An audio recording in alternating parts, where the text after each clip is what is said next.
Good morning. To put you somewhere, I have to put my socks on. So it's 5 a.m. I have energy. Ah, I do. Socks.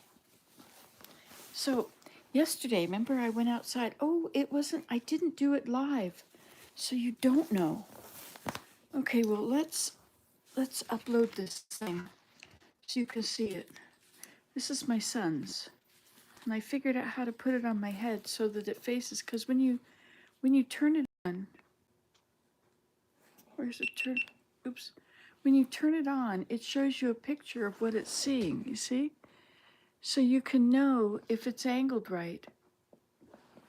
Anyway, I don't want to make another one. I don't really know how to do much about it yet. Sorry about that noise. But let's see if I can figure out how to take the card out.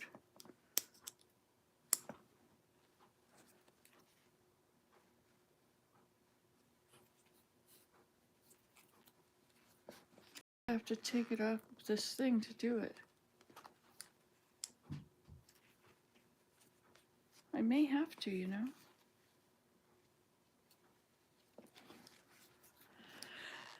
Anyway, so yesterday I went outside and hi,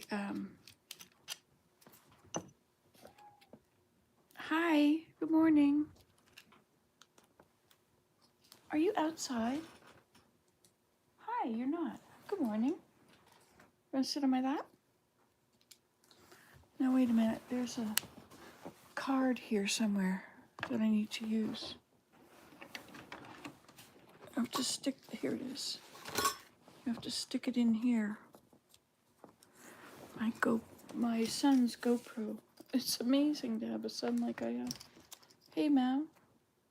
Good morning.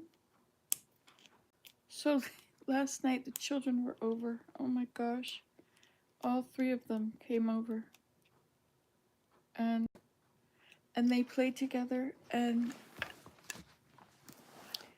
they had a wonderful time. But my house is not the same. No, I gotta put this in here. This doesn't seem to be going in all the way, or is it?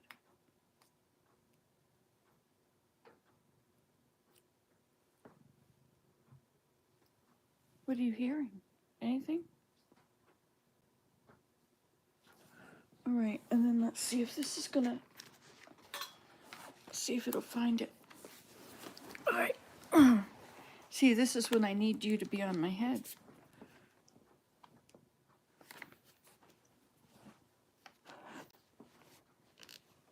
What? This has no slot? Oh, it does. Here it is.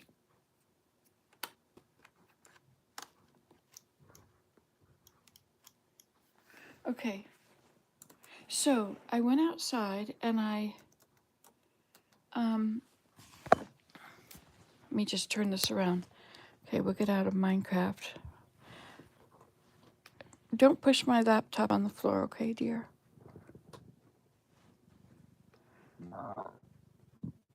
Okay. Hey there. Good morning. I know, this is awesome for me to be up and interested in doing something. Okay, we have to go to YouTube. And we have to select which one to upload. They have too many choices now on this. Excuse me.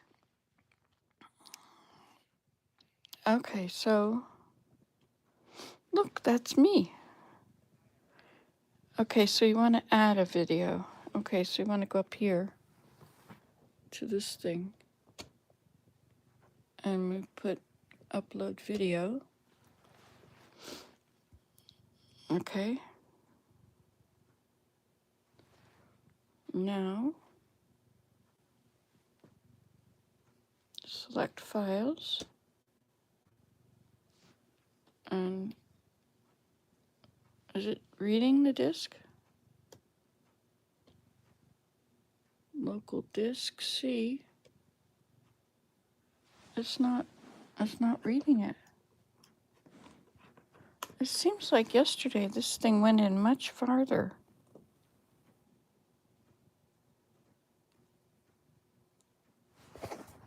Wonder why it didn't go in far today.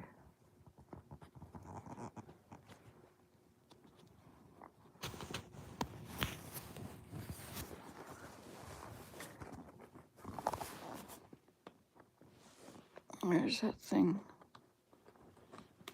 That slot. There it is.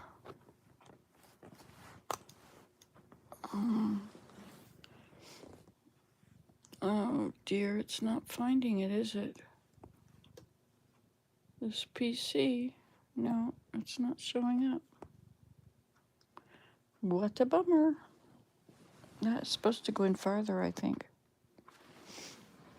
What am I going to use? Do I have a different one? All right, well, okay, this isn't going to happen then. Not right now. Anyway.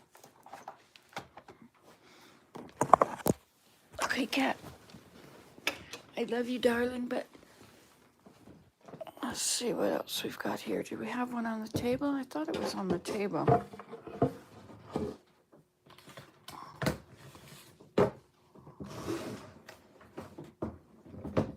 You want to go out?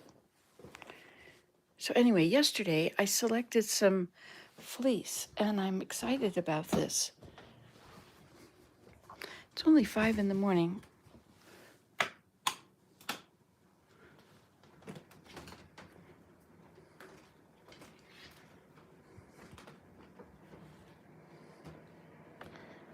Here's your water over here.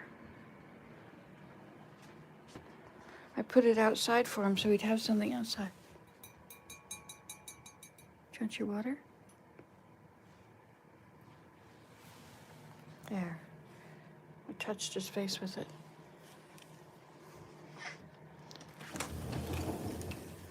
Oh, look, it snowed again.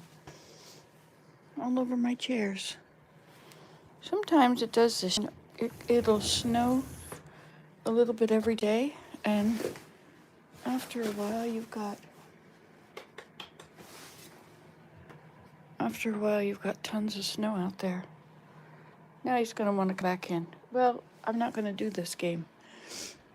Okay, what I wanted to see was how my wool turned out.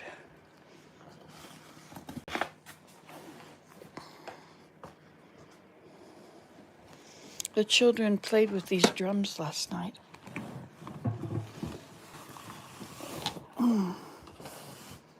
Had the 3 drums going.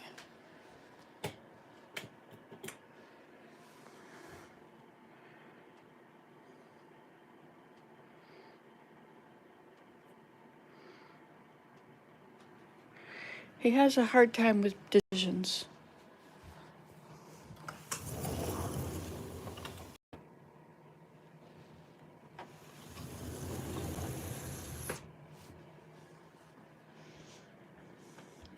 Oh yes, this is what we're doing over here.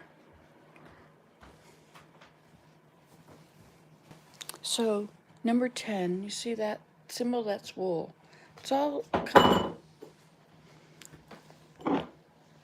coming off of there. You want me to give you some water here?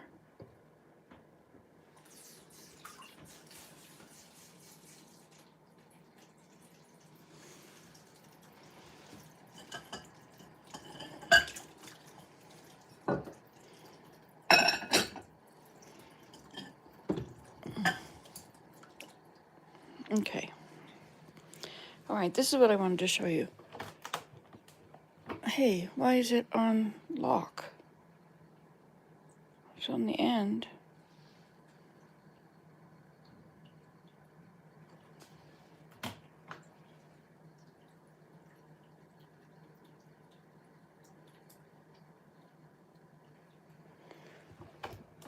Why is it still locked?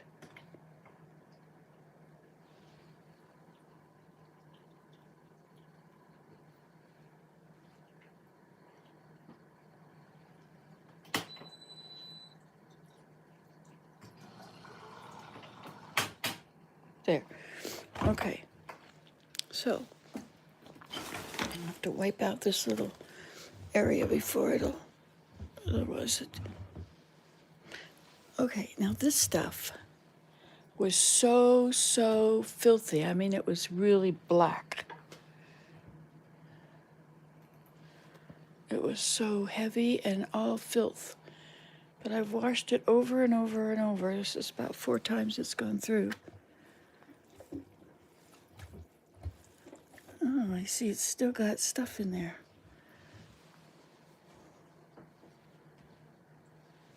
It's not anything like it was before. And a lot of nature is still falling out of it.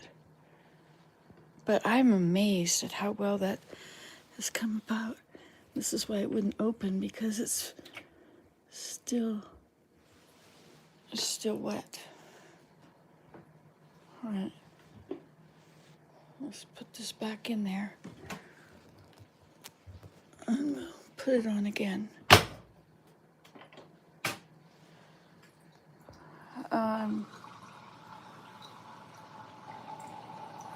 Not sure why it wouldn't turn on.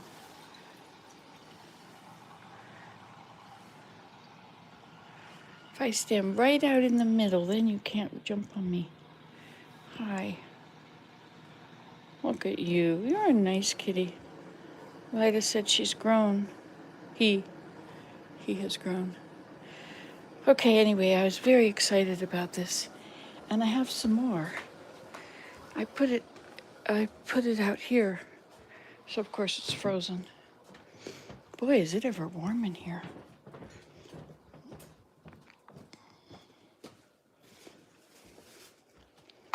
You want to come out this door? See, look at this. I put it out here after I washed it last night.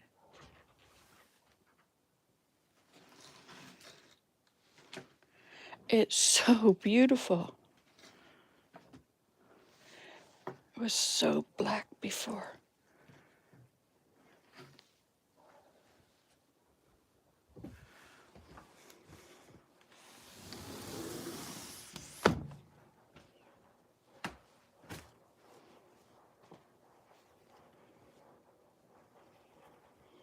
I mean, compared to what I've been dealing with, isn't this lovely? It's still got to be cleaned, right? It still needs picking, but it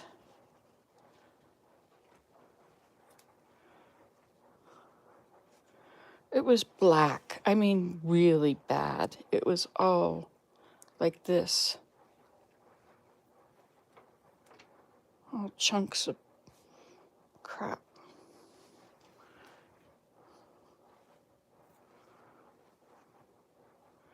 Still needs another. This needs to go through again.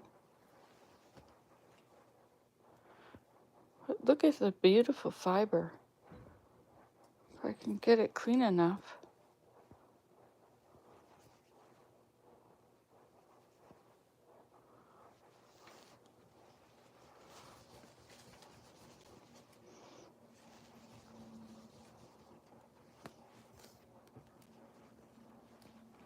So yesterday, I was at my teepee, and I took all that stuff down, all those, remember the bags of stuff when I cleaned it out there?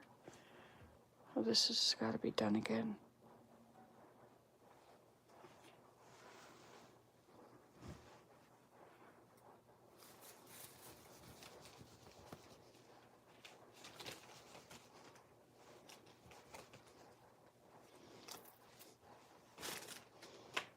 There was this lady in Holland that had this huge fleece she was drying. And she had it laid out in the sun. It was so white and beautiful.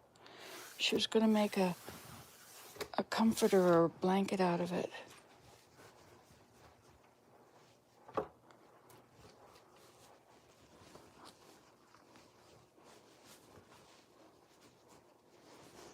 I'm just thrilled that it's so much cleaner than it was. It was like this everywhere. It was really black. but I put it through the wash. I guess this one only went through the wash once, or twice, and the rest went through lots of times. So I'll have to pick out it.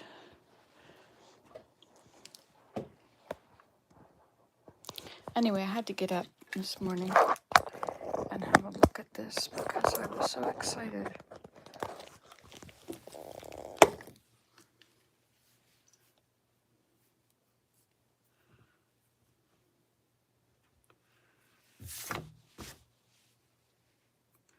Oh, maybe we should start with this one.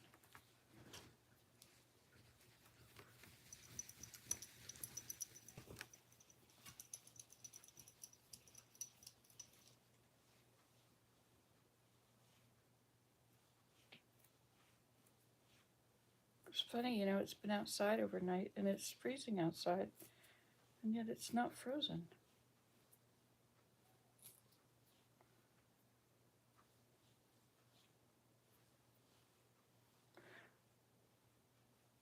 So, you know, happiness is more about, it's not so much about the circumstances of your life as the focus of your life. You know, like I woke up excited, had to get up, had to check this stuff. I want to ask on Facebook if anybody else makes grass huts, because I've never met anybody that does. I know they exist, and there's people out there like Survival Lily that do stuff in the woods and hang out there, but I guess there was one person I watched did do something with grass, made a grass thing. And there, you know, but I'd like to meet them or talk to them and hang out with them. And I said to Willem, he came down to hang out with me yesterday down there, and I had put all this stuff, the nettle stems, and the nettles with leaves on them, and then there was this big bag of tussock sedge, which the idea was I would what was I going to do with the sedge?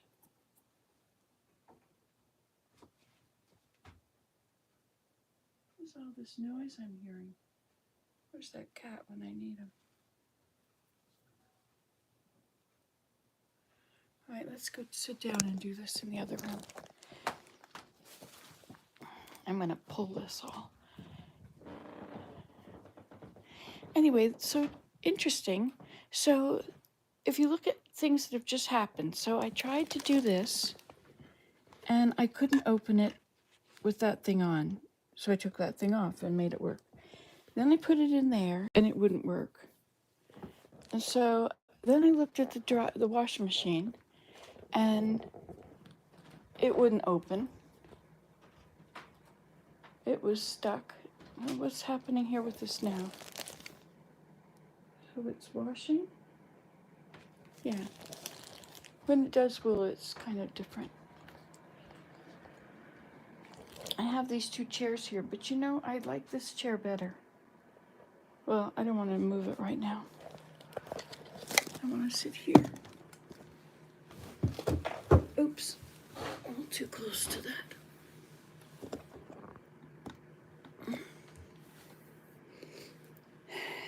Anyway, so I just got up, full of excitement. I had 3 things go wrong already. And at times, those things would shut me down, right? Like that's just, oh no, this isn't working, that isn't working. But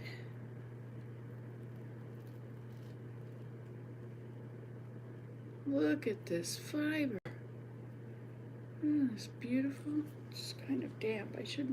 Should I make sure it's dry before I pull it? Probably. So I'll just keep doing what I'm doing, right? I think stuff falls out of it. It lets go of stuff better when it's wet, when it's damp. Oh, somebody said that yesterday to dampen the wool before you spin it. I'm not going to spin this, although they're huge, long fibers. I'm just going to keep working on my blanket.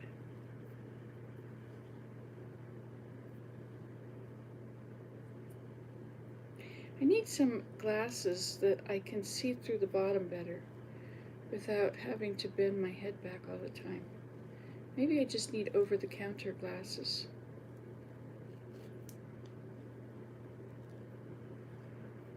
Or close up. Anyway, our reaction to our lives, our happiness, depends more on the focus of our lives than the circumstances. I'm so glad to be happy today, to wake up full of wonder and curiosity. Oh, what a change. Do you want to come in now?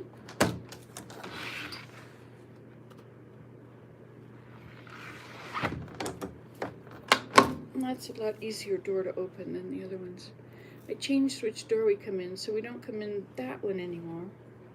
Come in this one now because the other one was getting too hard to open. But my son said, you take the door off its rack, off its out of the doorway, and then you clean the track, and then you put lithium on it. Lithium, I thought that was to do with batteries. Lithium powder or something like that, and then you take off the too much, the excess, and then you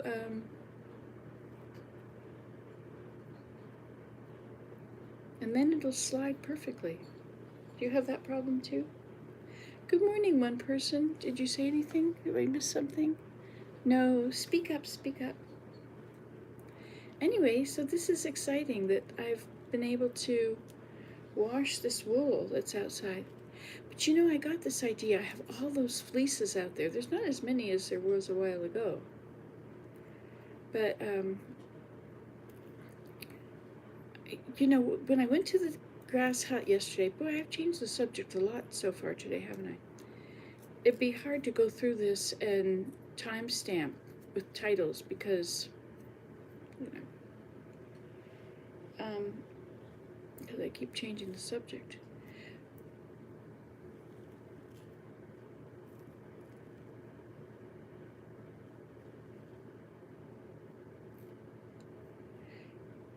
I took all that stuff down and I put it in. Some of it I put on the teepee, like the nettle stems and then the nettles with leaves on it. And it's all very old, right? It's very, I don't know. The nettle leaves are probably good. They're probably still usable.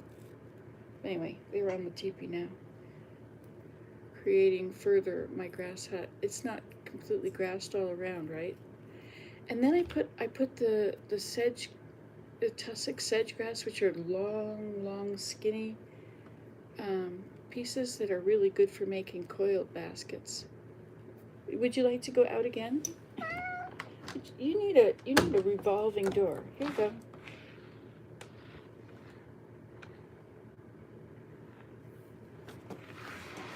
He wants to be inside where he's safe, having a look at what's happening out there before he goes out there. Cats are all like that, aren't they? He uses the house as a scratching thing. Whatever rocks your boat. Anyway, so I took some of the tussock sedge and I put it on the ground where there was no snow in the teepee, because you remember the teepee is only half done, right? I started thatching it in October, and I only had a few days to work on it before I was busy with children. Now you want to come in again?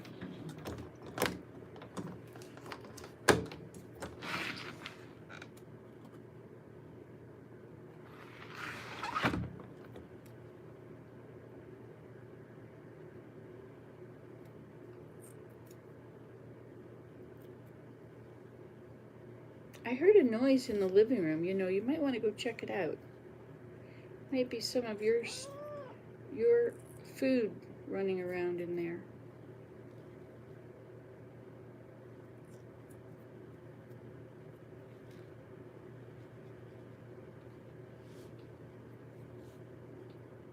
Anyway, so I keep not being able to finish this. You keep interrupting me. Yes, you'd like to go out, would you? Make up your mind.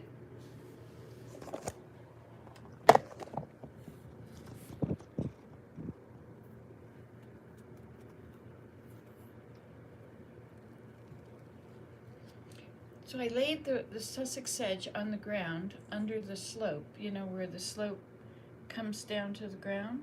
The ground is here, the slope is there. And under that part where it's all dry, no snow going in, I laid it all down there. And then remember that straw mat I made? I made it with long grass, and I wove it on my loom. And so I have a mat. What, you want to go out? You are nuts. Let me let you out again. Let's see how many times we do this.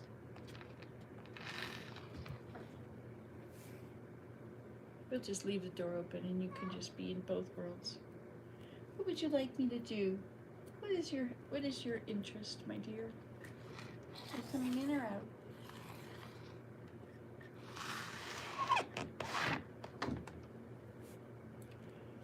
He's found that he can get under the deck.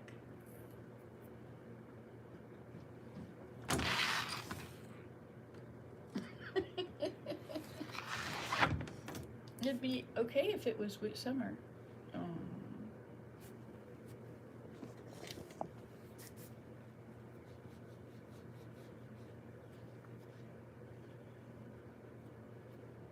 Ow! Don't bite me. Well, don't pet me under my neck.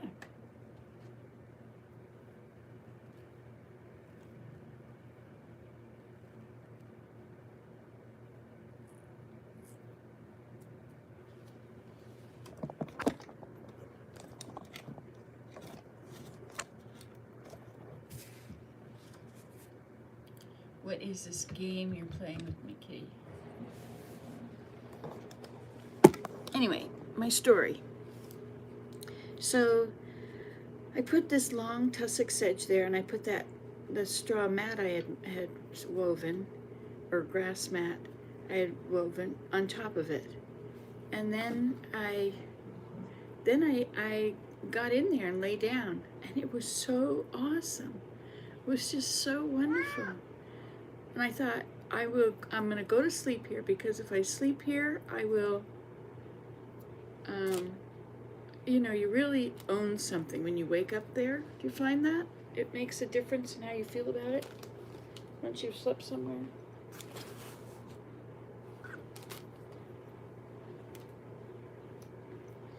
Anyway, so that's what I did. And on the way there, I saw otter tracks, otter slides. They look like somebody has dragged a otter-shaped thing. But every now and then there's some footprints. Every meter or so there's a set of prints. You think you're being mistreated? Held against your will?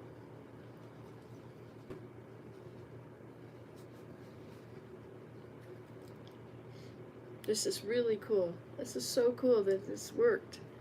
I'm able to reclaim more of this fleece outside.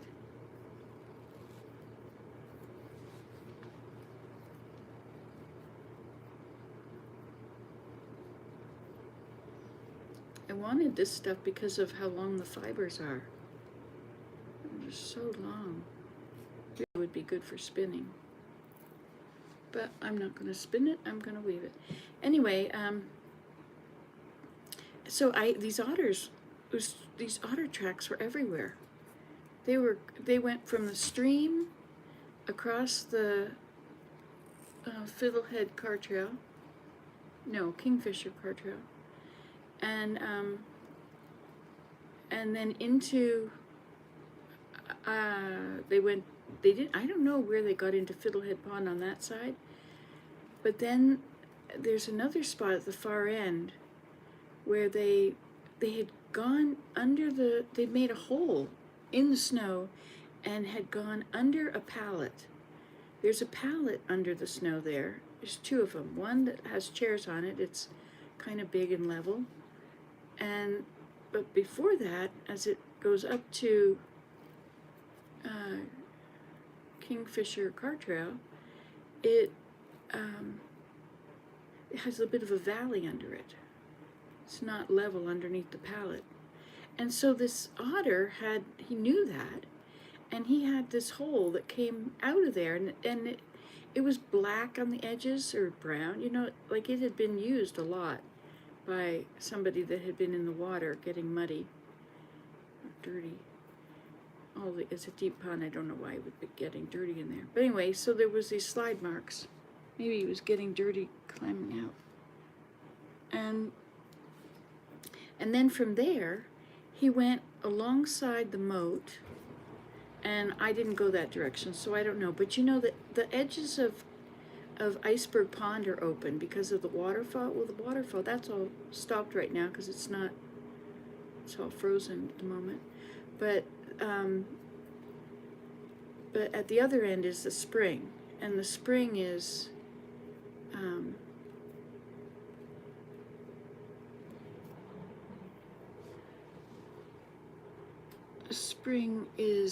open, and it's running.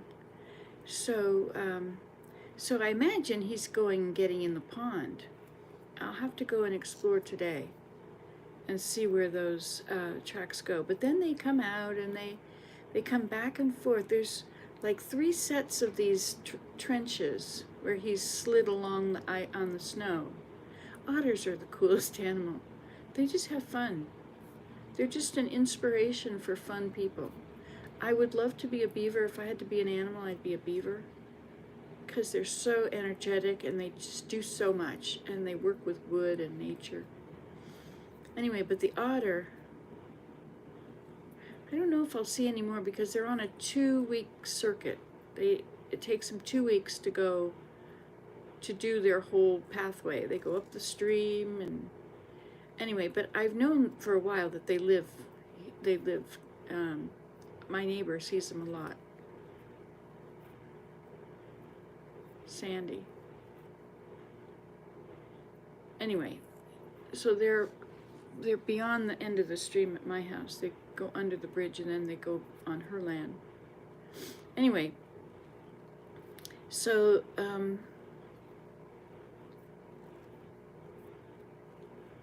so I heard this noise. I was laying there sleeping, pretending I was going to go to sleep. And I was tired. Remember I went for that lovely walk in the forest yesterday on the neighbor's land? I saw him later going skiing, and I saw him on the road after, and I stopped and told him I had a lovely walk through his land, and he said, "Oh, that's whose snowshoes they were." I mean, who else would they be?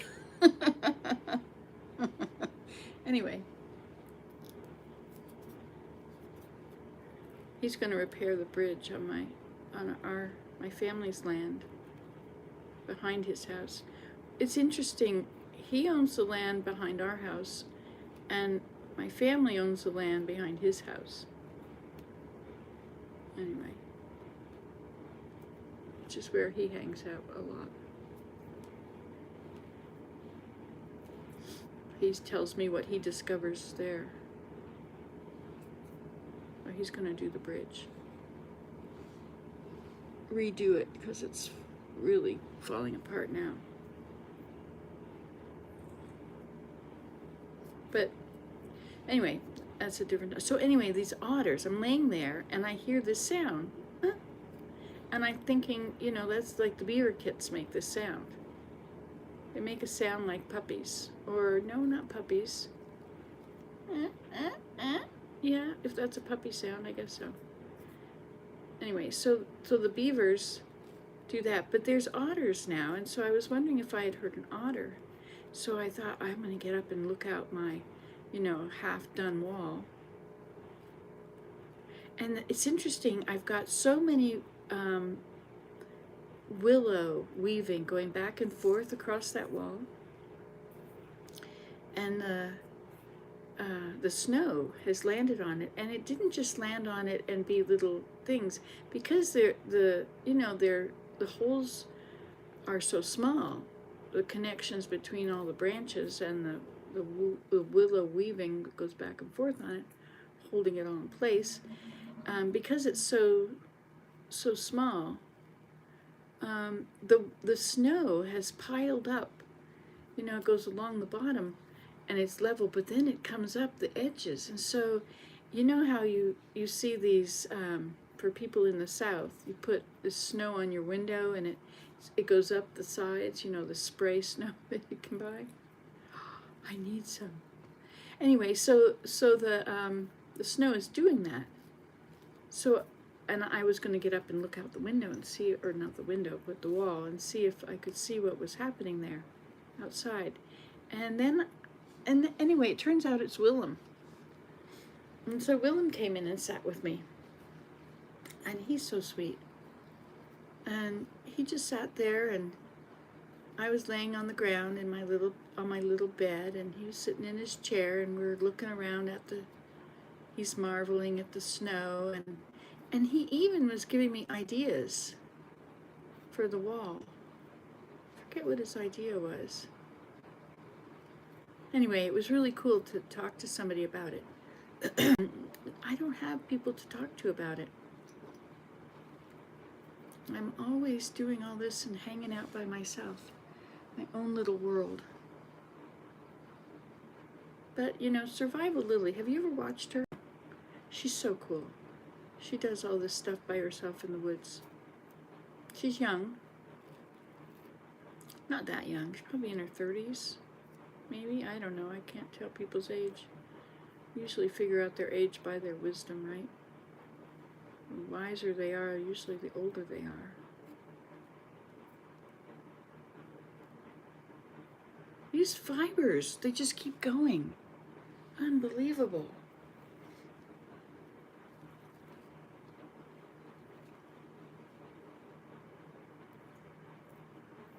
But these are the second cut, so this is really short stuff.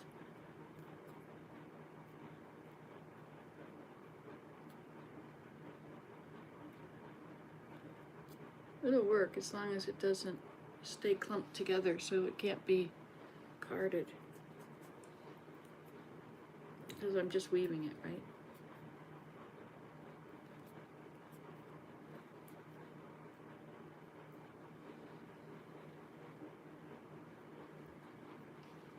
Anyway, I was lying there and I was talking to Willem, and he said, I of course, every time I'm in there, in anywhere like that, I say, isn't this amazing? Isn't this awesome? Who else, do you know, who does this? And you know what? He said, nobody. I don't know, there's, you know, like, doesn't everybody do this if they have tall grass and access to sticks and, you know, isn't this what everybody does? But I'm thinking about it and it's like, no, nobody anywhere. Who does this? I have a friend, my neighbor.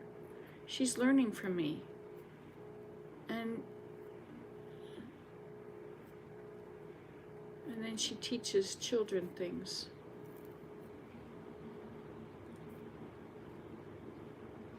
I just thought it was so cool. I'd like to have a friend that would come and do this stuff with me. You know? It would be fun. Like Anchoret had me being her apprentice, but I think she needed more from me than I could do. She wanted, you know, help with things on her computer, and I don't know all these things on the computer. I mean, I've made, what is it, over 18,000 videos on here, but I don't know how to edit. I did see there was an editing program on my laptop, but I delete things once they're uploaded because I don't have room for keeping it all. One day if YouTube goes belly up, it'll all be gone. Oh well.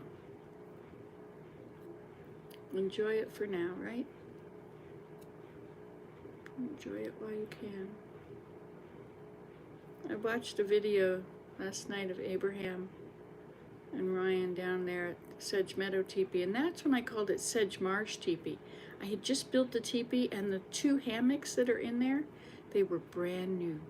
It was so amazing to see. I mean, they are made out of this this fabric that is discarded by a factory, and I've been blessed to be able to get a bunch of it.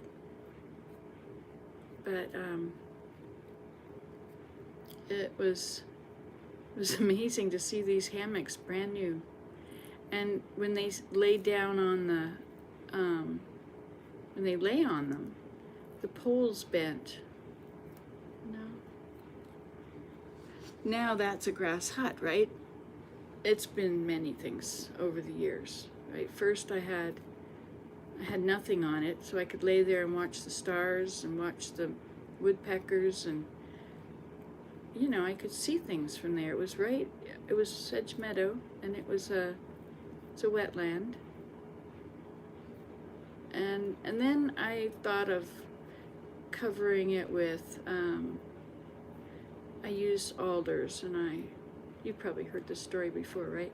I used alders and I wove walls out of them, and that was pretty cool. And then that's because alders are what grows down there, or near everywhere. Look at the length of these fibers. They just keep holding together and keep going. Usually when there's a little tangle like this, there's a bunch of nature bits in the middle that are holding it all together.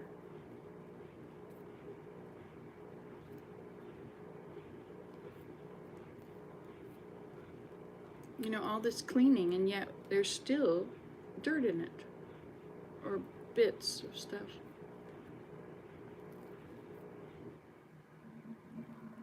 Hey kitty, you're going to sleep, aren't you? Sometimes he's out there all night, and we get home and he's under the deck and he's looking out from under the deck. This deck goes around the whole house, much to the dismay of my builders. What? You want it over here? It was kind of steep over on that side, so they couldn't figure out how they were going to do it and have it work. But I have a good builder, and he figured it out. The other guys were like, no. There were 3 of them out there working on it. Anyway, so this deck goes all around the whole house, and so there's animals under there, right? There's no snow, and we live on a sand hill. I know the song. And so the whole thing connects all the way around. And so if you're an animal, you could go under there, and like there's raccoons that live under there, or maybe, I think they're under there, yeah. But every year there's a different number, so I don't know if they all survive and where they go if they don't survive, and are they under there, and do they make tunnels? What are raccoons? I should investigate raccoons. They like to live in groups, and that's how come raccoon rabies spreads so well, because they're in these groups and everything, and they all sleep in big heaps. Well, I'm not sure, but they don't get near each other's noses. They back into each other to, if they want the food and the other one's eating it, they back in and push them out of the way, and then they'll eat it. If they go in with their nose, the other one will bite their nose. They fight. The mothers fight against their little ones to get the same food. Nobody gets along, and yet they all sleep in a heap.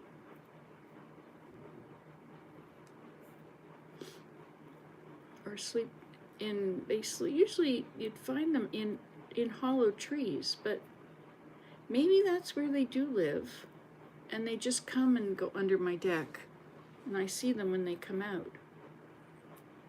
But they don't come out in the winter. They don't come out when it's below freezing. So as soon as it's above freezing, the raccoons will come out. And then they'll go back in if the temperature, so they'll come out for a few hours, and then they'll go back in.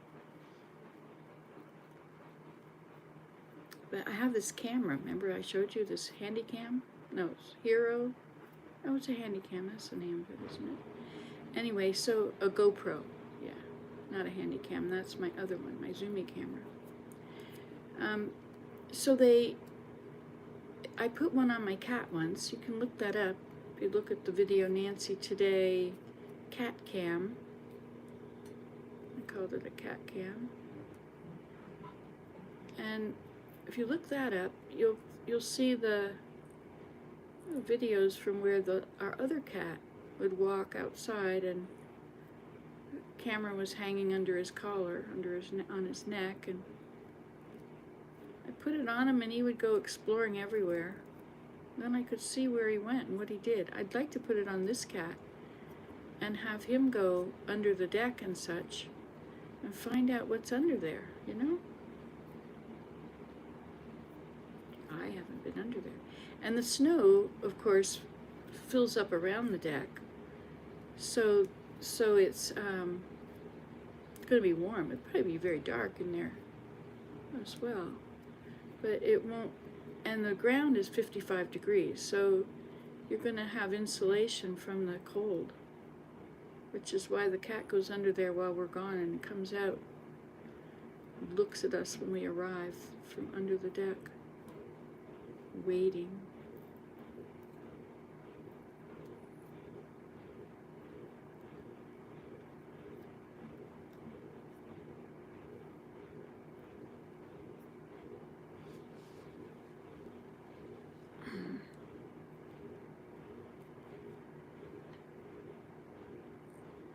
This is a pretty cool wash machine we have.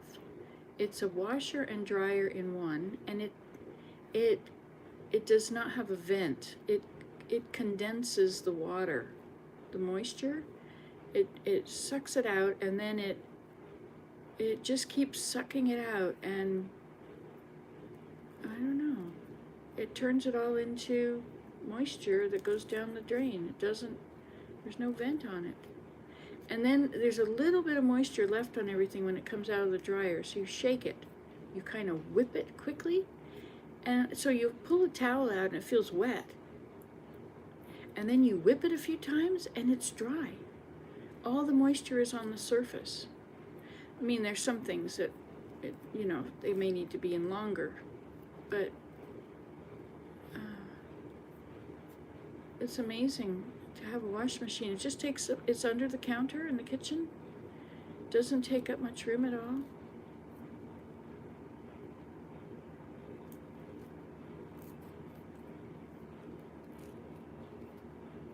Takes a long time. Like a really well done wash load will take 3 hours.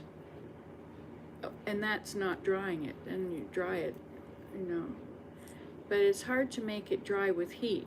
Often it just wants to I don't know how it condenses it. It does have some heat.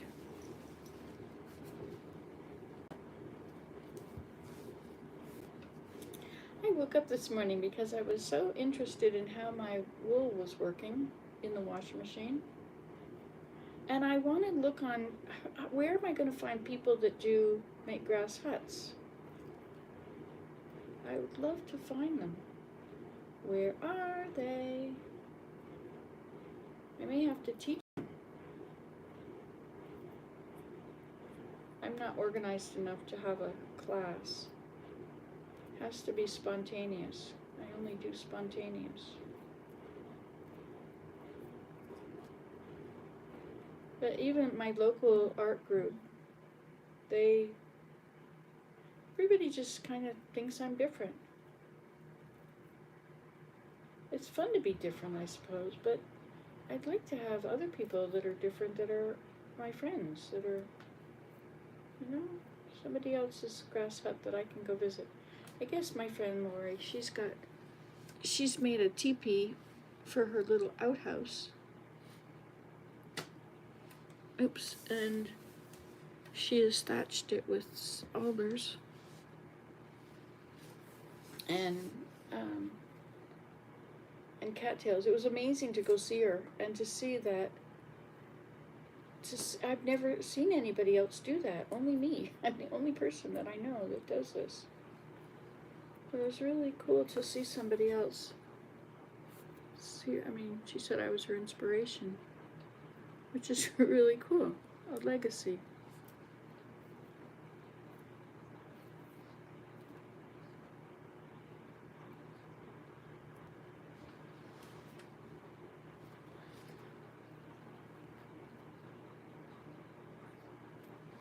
You can see this takes a long time to do. But it's interesting and it's fun to pull because it's soft and it's changing. Every time you pull it, you get a different thing. It's not all the same over and over and over. Every little bit of nature in it is different. It adds interest, and then there's little bits like that. You have to separate from the long stuff.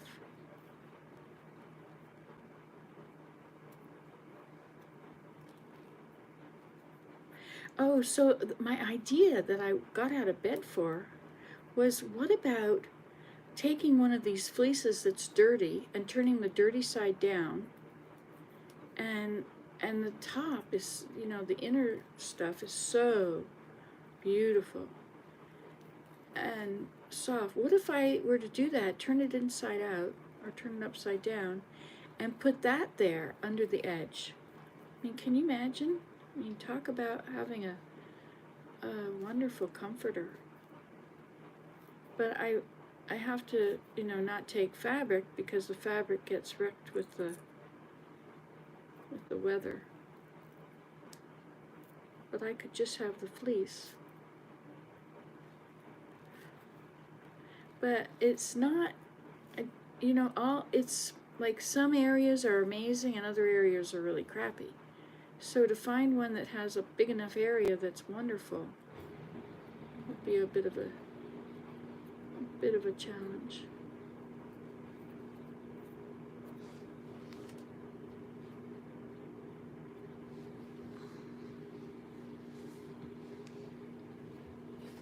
But wouldn't that be fun?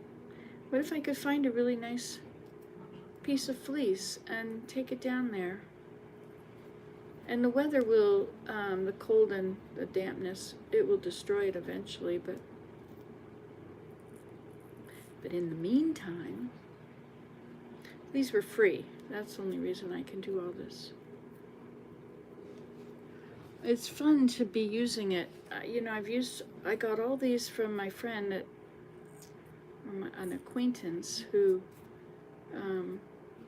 is a shearer.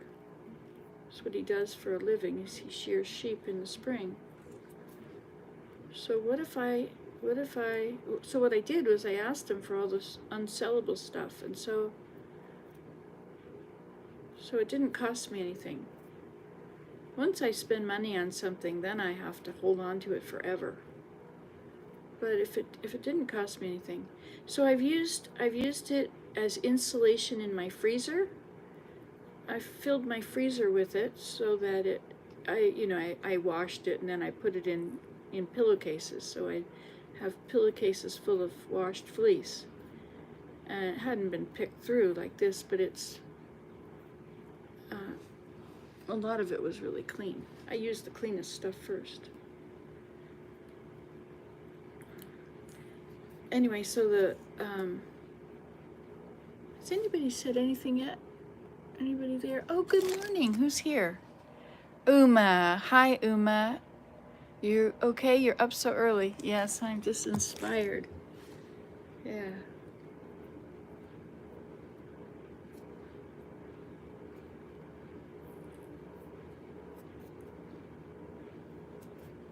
Yeah, I woke up and went to the bathroom and then I lay there on my back and I just lay there, and William said, "Are you okay? Are you in pain?" And, no, I was fine. I was just laying there. And then I was just so inspired by my idea of putting fleece in the edge of the teepee, in the edge of the grass hut.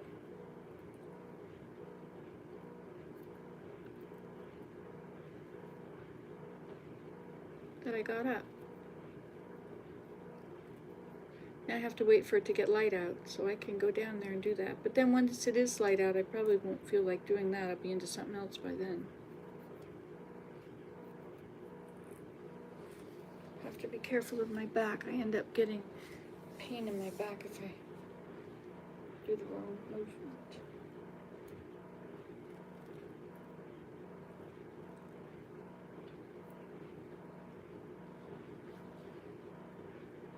But then I have to do this on my lap.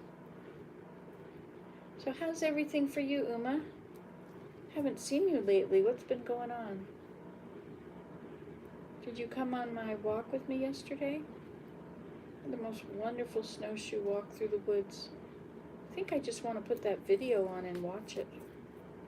It would be interesting to go through these videos with you and watch it and comment on it.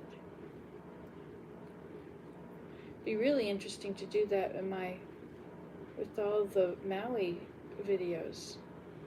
I started to flesh out the trip on, in my journal. Write about all the things I didn't write about. Because there was so much going on, I didn't really have time to journal. My evenings were full.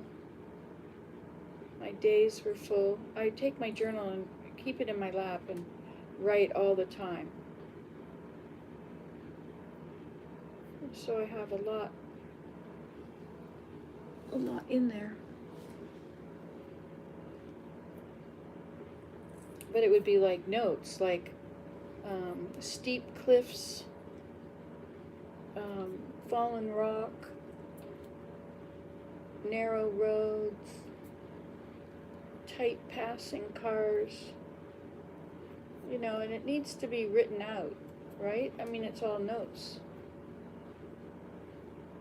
Because there's all the other stuff that goes with that, like we kept going around one bend after another, and we would meet cars, and the cars would each have to slow way down to a crawl to pass each other. 1,000 cars a day on these things, and that's what it was like. But the thing that was cool about Maui is that you could go to all these sites without paying for them. I think there's something in Hawaii about you're not allowed to own the land. You can own the buildings, but you can't own the land. So if you can't own the land, then you can't market it. And there is one place, the Hana lava tubes, which we didn't go to that, but it is a place where they, you have to pay to get in. Well, there's a lot of things like that, arboretums and such, where you did have to pay, but where it's not developed, like this cave along the roadside. It's a lava tube, and you can just get out and go explore it. So if you could get, like, if you go camping when you're there, instead of being in a resort, if you just go camping, there's all kinds of spots, I think, where you could camp right by the water, and maybe $50 a night, or even less sometimes, depending on what kind of facilities you've got. Or you could pay, $1,200 to stay in a resort.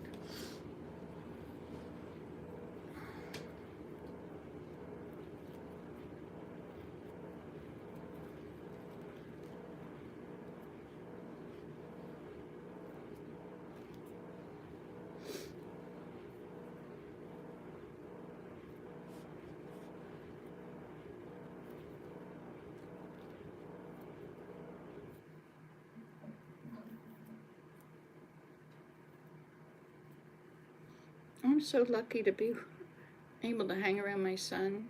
They, money is not an object for them, and they just, it's so awesome. They want me along. My grandson loves me. I'm his only grandparent he really hangs out with.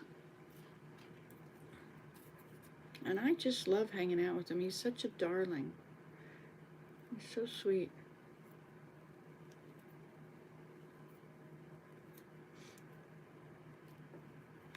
My son took me out and got me ski boots the other day. He brought the skis with him last night when they came, but as soon as my grandson got in the door, the other grandchildren were here, and they all just immediately vanished.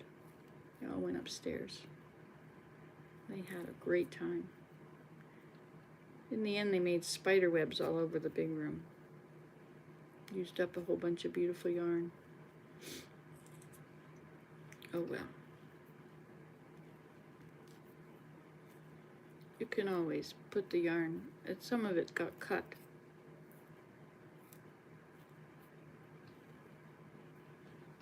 But that's all right. They were a bit noisy, like really noisy.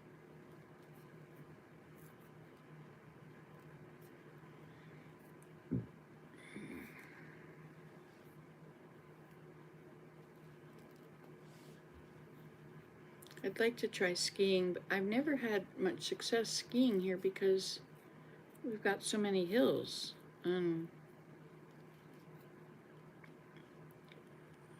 Snowshoeing seems to be the best. I could ski around the Moat Road, the Moat Car Trail, which is actually called Triaqua Trail. Triaqua Car Trail. I have to go down there and check out what the otters have been doing. The beaver, he went up on the hill and started cutting a tree up there into the forest. He's taken all the stuff down below, and he's still hungry. I don't know how many there are. I've only seen one at a time, and he always appears to be the same one, and he's not worried about me anymore. I can get pretty close, and he doesn't care.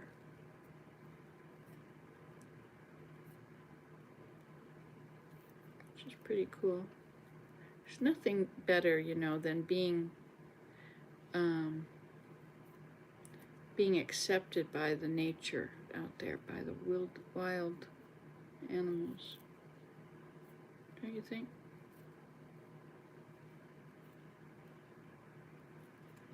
I think so.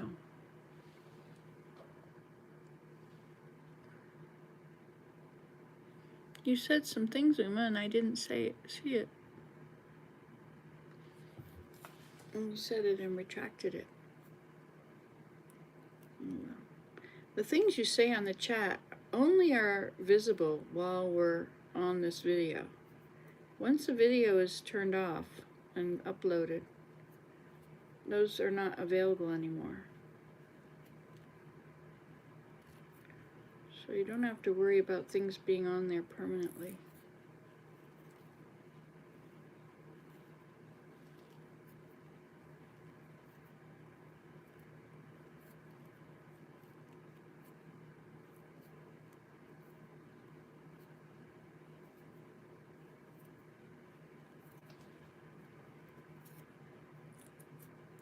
So my church has this program. It's called Come Follow Me. And you're supposed to read, we're on the New Testament this year. It's interesting because I kind of miss Christmas doing the Hawaii thing. It was all,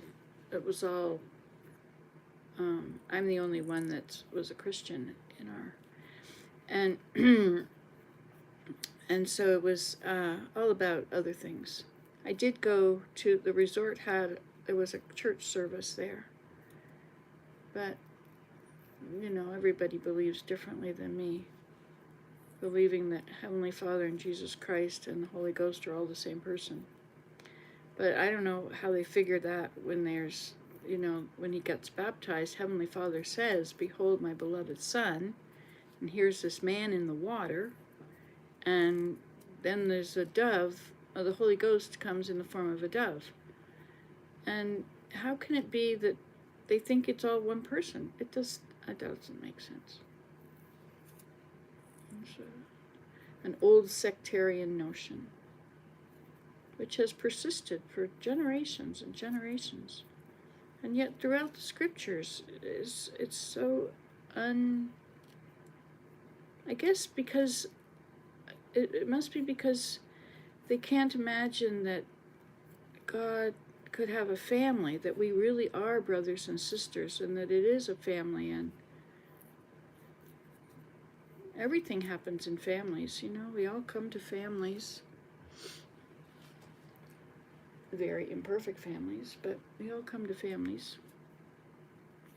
Anyway, but I went there to that church meeting, and it was kind of uplifting, but I didn't come away feeling the Christmas spirit, you know? It's different.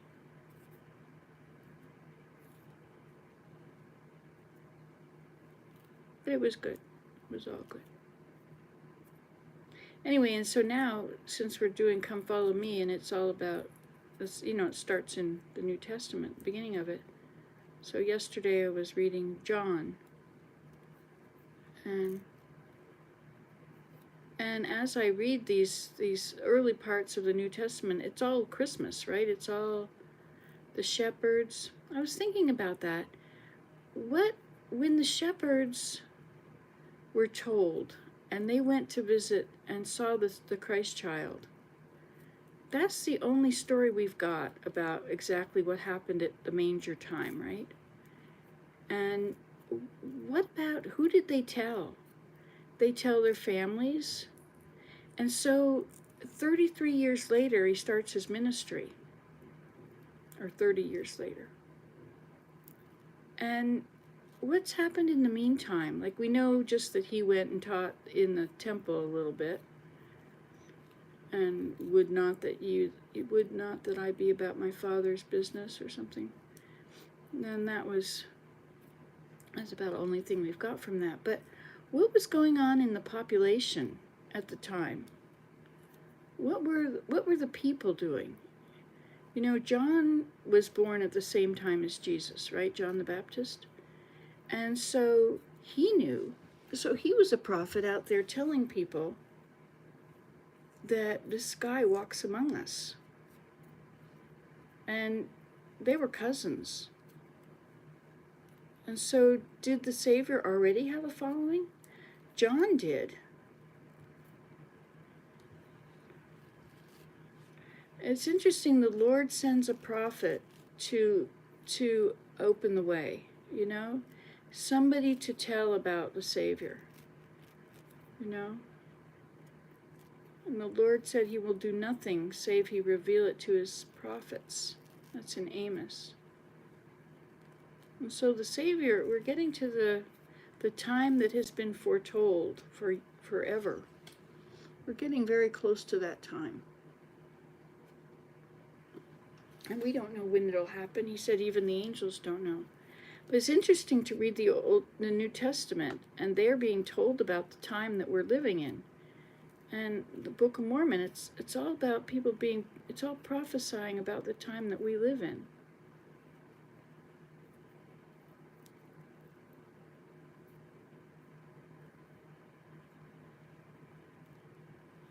Anyway, so what was it like?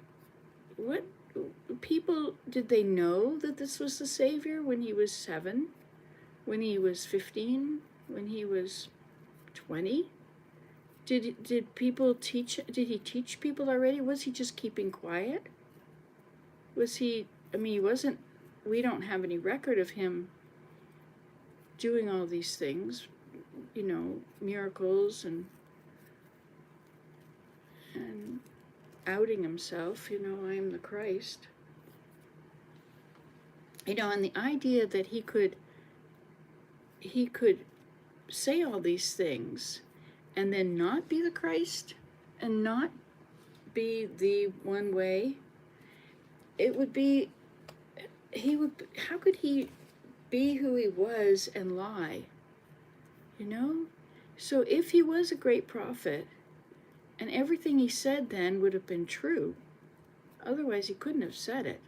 Couldn't have been a great prophet if he also added a little falsehood in there. It just doesn't make sense that he wouldn't be the Savior. No?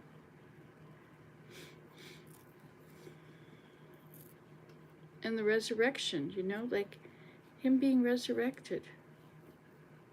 All religions feel that there is forgiveness. But how? Is it just blanket forgiveness? I love you, you're forgiven?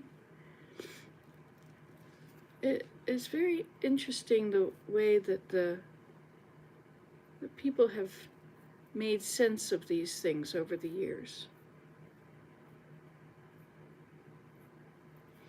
Anyway, the same way that anybody has ever been able to know Like when the Savior talked to the disciples and found them, and they became the apostles. When that happened, how did they know that that was the Savior? It wasn't like established tradition that he was. Maybe they hung out with John the Baptist and had, but why did they believe? And the same way that they were able to know and believe is the same way we can. It's the feeling. It's the spirit within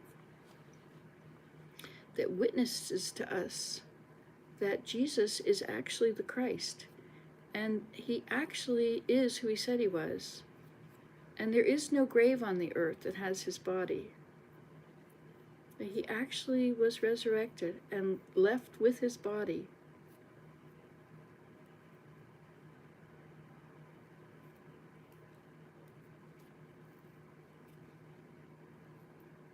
And Christianity didn't start.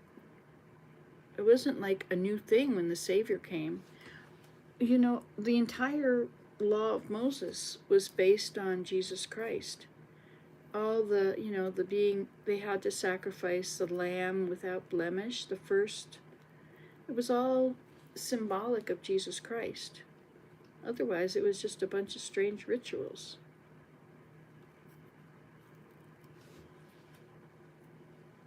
And they were looking for the Messiah. They knew that the Messiah was going to come.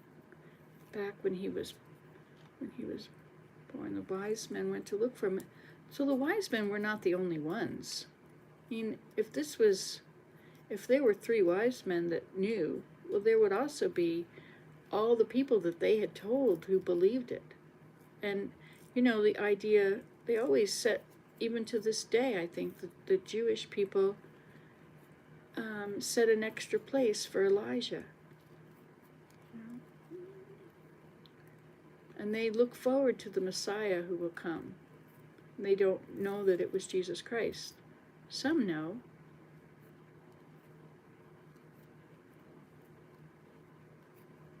But that's the thing, is being able to find out for yourself.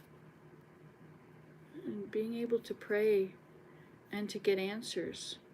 The heavens are not closed. God is not dead. He is very much alive. He watches over us. There's all kinds of stuff we have to go through on this earth. All kinds of losses and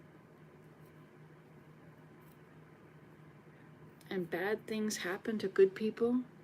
If bad things didn't happen to good people, then all you'd have to do is be good to have a perfect life. And everybody would do that. You know, if consequences were immediate, then you wouldn't have to have faith. Just know, don't do that. Do this. Everything will be perfect. But we have to go through trials. I personally don't like trials. I don't like being depressed. I don't like being, you know, just the regular stuff. I don't like being pushed to the edge, and I don't like being under pressure, and a lot of things I don't really like. And yet those things happen to me.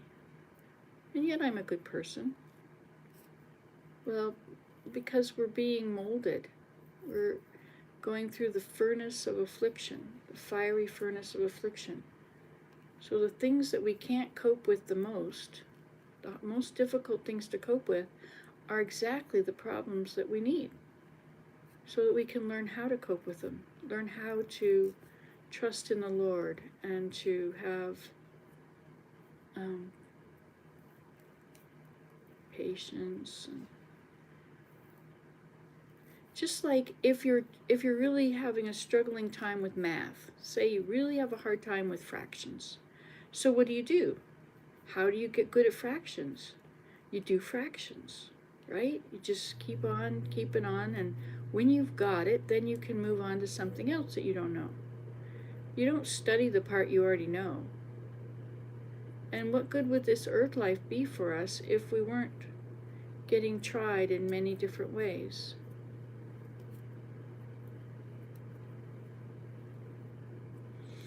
Some of the trials some people get are so hard.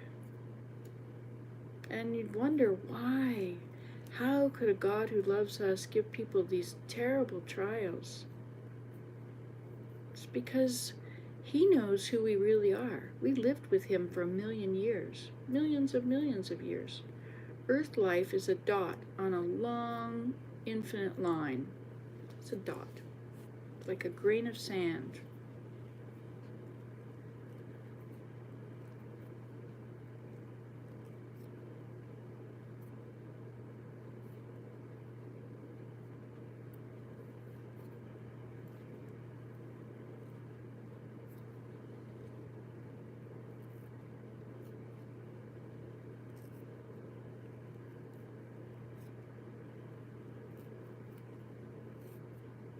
You know, I have these really big lights that my son gave me. He does projects, and then when he's done with his projects, he gives me stuff. Now, I went a long time with nothing. I mean, we really struggled for a long time. In my first marriage, we were pig farmers, and there was no money. We were in debt, getting worse, and we didn't have anything. And my mother was sending us, she sent $100 a month, which was not much, but I would use $25 a week to buy groceries. And I had to grow everything, because we couldn't afford anything. That $25 would buy some ice cream and some oil or butter. We didn't use butter then, it was too expensive. Used the cheapest margarine, but it was whatever we needed to go with all the food that we grew. So we grew a huge amount of food. But I would use some of that money to go buy wheat from a Mennonite who ground it.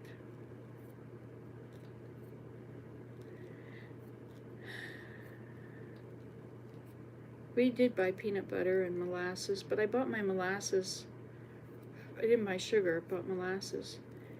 And I buy it from the feed mill. It was feed molasses, but we never got sick eating it. It was perfect. Isn't that the real test of the quality of something? If it doesn't make you sick, it must not be bad for you, right? It must not hurt you. But because it's for animals, they don't have to go through the same stringent whatever. Anyway, so I went many years really meager living, you know.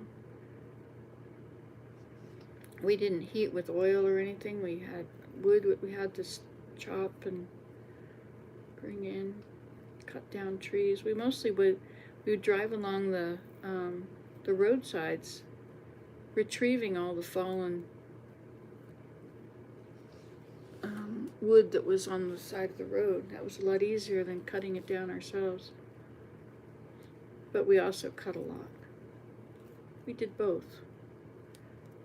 We scavenged wherever we could. I used the wild apples on the sides of the on the fence rows. We didn't have an orchard.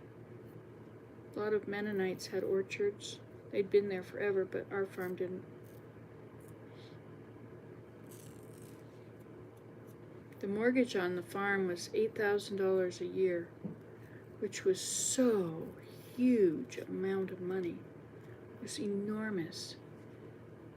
When I married him, and he had a $40,000 debt, and I thought, oh my gosh, how can you possibly, you know?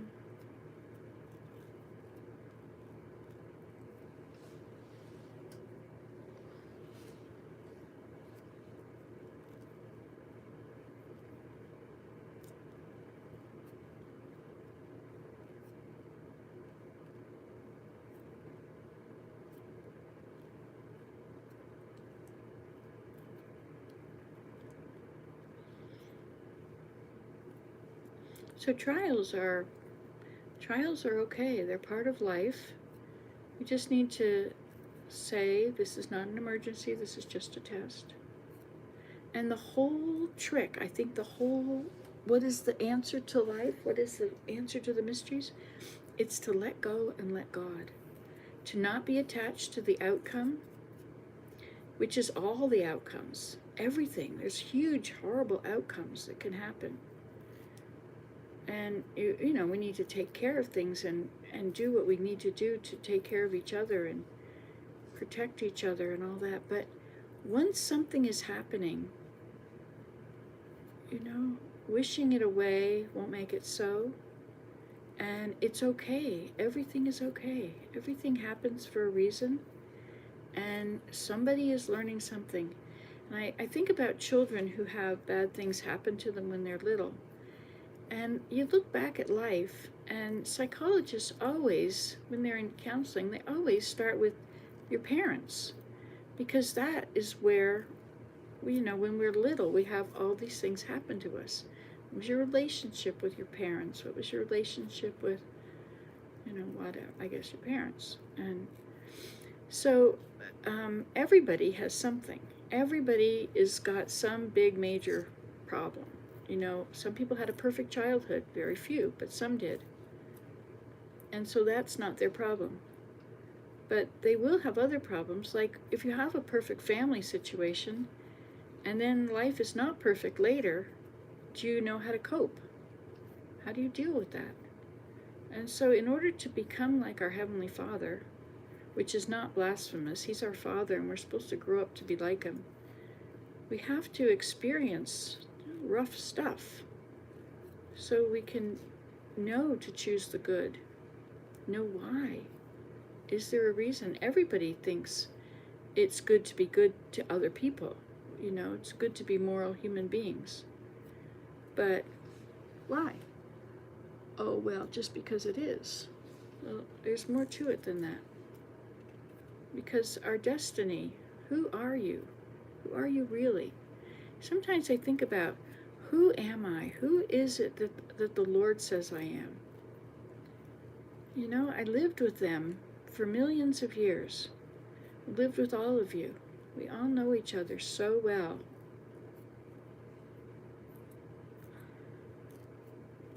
And we forget that. We have no memory of that because that would be like cheating if we knew. If we remembered, we'd just have to say, oh, well, yeah, I know what this is all about. I'll just wait.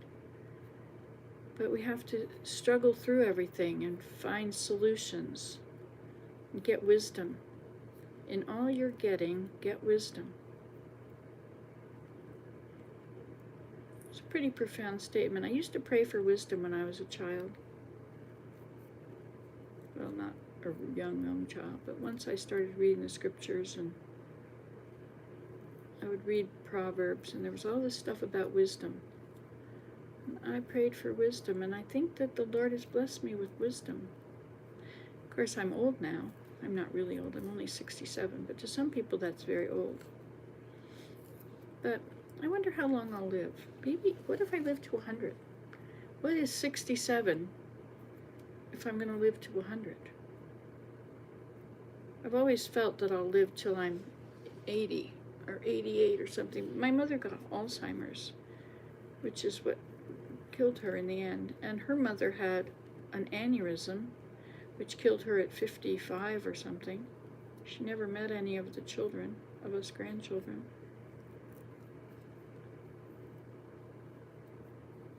I grew up without grandparents, mostly. I had my father's parents. And we moved south. They all lived in the north at Tall Trees. I've made videos of Tall Trees. You can look it up, Nancy Today Tall Trees. I've gone back and had tours. It looks much different, but there are such cool memories of that place.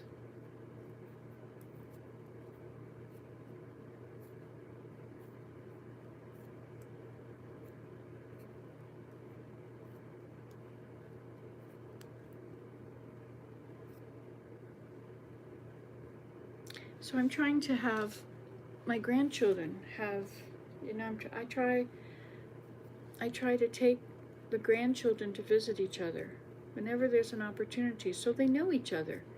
And it's really cool because I can pat myself on the back. I did that. You know, there were times I didn't feel like it, but I did it. I took the cousins to get together. There are more cousins that I should do that with. But I just focus on these three, which are my actual own grandchildren. We have a blended family.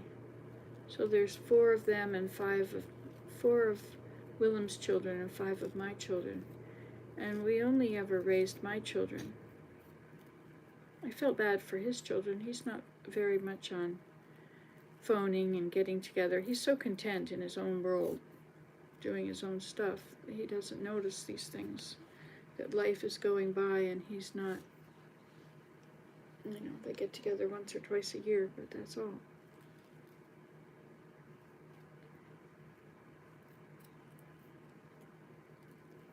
I try and tell him to phone, go, go, go.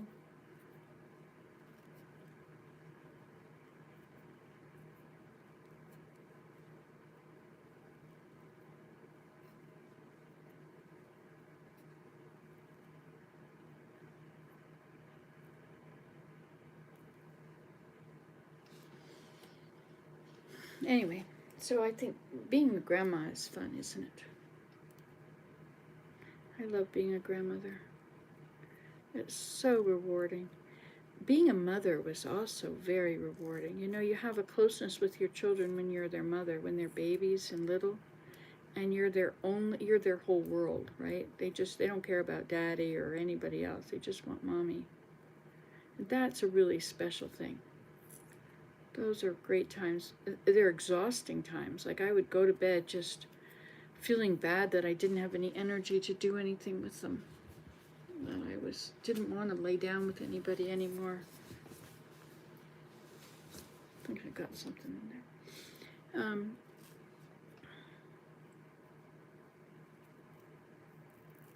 But being a mother was so rewarding. But being a grandma, you live at grandma's house. You have all these cool old things. You do things differently than mom. Like you're not so worried about things as mom and dad, right? You've got different, you just want to play. You've got swings in your house, right? I love the swings in my house. I'm so grateful. Scarlett has had them in her house, and as soon as she put them up, I immediately put them up here. I remember she grew up with swings in the house, In our basement, I hung a swing from the rafters. We have a slide outside under the deck, outside down in the valley. I would love to bring that slide up to the house. I think the children would have so much fun sliding on a slide. They'd have to have maybe a ladder on one side and then slide. They'd have to have a wide open space where they can slide across the floor when they get off the slide. Last night on the swings here, they were holding on to the swing and sliding on the floor underneath it. So they were holding the swing above them. And then I had one on my lap, and I was swinging, and then he would slide off my legs into the distance across the floor. You can only do that with a wooden floor. When my kids were little, they used to slide down the stairs. We had carpeted stairs, and we didn't have a piano at the bottom. They would slide down. They got in so much trouble for sliding on the stairs. I don't know why. I thought it was great, but no, that was not to be done. Oh well. When we were little, we slid down my grandmother's railing. She had a big old railing, a banister. Slide down the banister. Did you ever slide down a banister? It had a big round thing at the bottom. We would land there, at the bottom of the banister.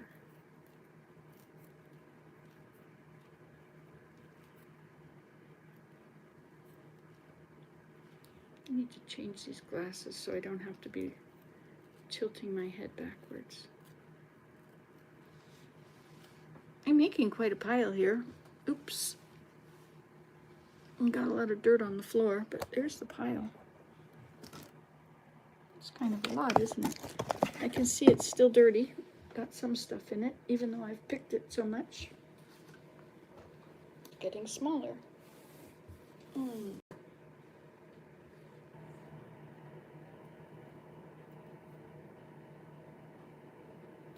I have an apron that is kind of vinyl or plastic on one side. which is good for weaving. Oh man, I want to weave again. Not weave, I want to make baskets again. I weave baskets, I guess. But I don't know where that apron is. Maybe it's down in the studio. I should go down in the studio. If I could take you down there, it would be nice. Maybe I should just use this GoPro, my son's GoPro, on my head and make videos down there. And then upload them later.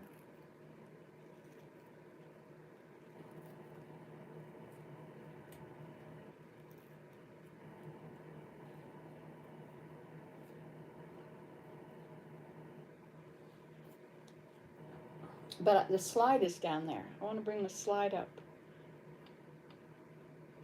Maybe I should do that today. Maybe I should try and go into the studio.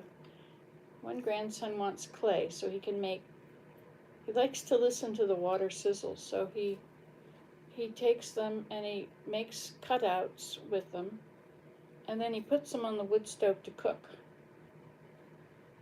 And then they sizzle, and he just loves the sound of them sizzling on the wood stove.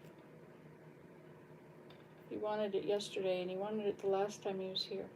We were out skiing, and he was snowshoeing. He really wanted me to do that with him.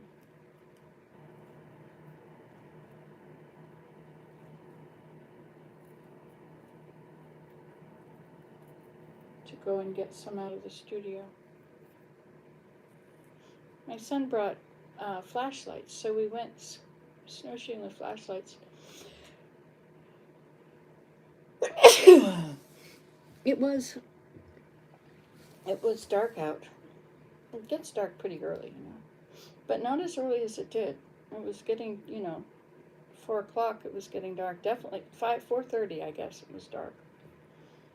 But now it's not dark till 5, which is good because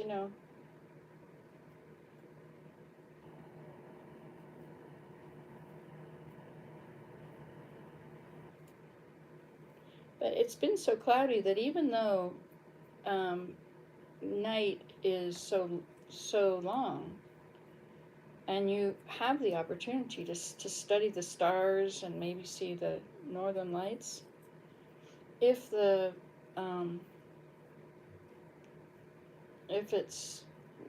dark out, if it's cloudy out, you can't do any of that. So it doesn't make any difference if. I was thinking, well, it's good to have long nights because you get to see the sunrise and the sunset at a convenient time. You don't have to get up you see the sunrise at 5 in the morning.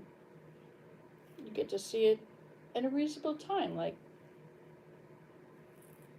10 o'clock in the morning. No, not really. What time does the sun rise? I guess it was rising. They changed the time, which really changed everything, but it was near 8 o'clock when the sun would rise, I think. Which is pretty convenient to go out and watch the sunrise if it rises so late. What do you think?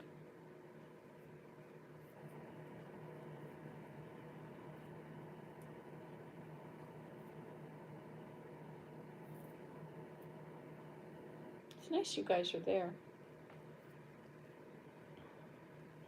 Yeah, so today I'm going to get that slide. Bring that slide up. Oh, I might not be able to. It might be frozen in. Yeah, it's under the deck. Well, yeah, it's probably frozen in. We've had a lot of melting and thawing. I don't know what the temperature is going to be today. But wouldn't that be fun if I could get the ice? I was also thinking I should probably go work on the walls in my studio and fix the studio up. It needs to have, I just need to take the ladder in there, and I'm trying to do the wall. Put wood on the wall.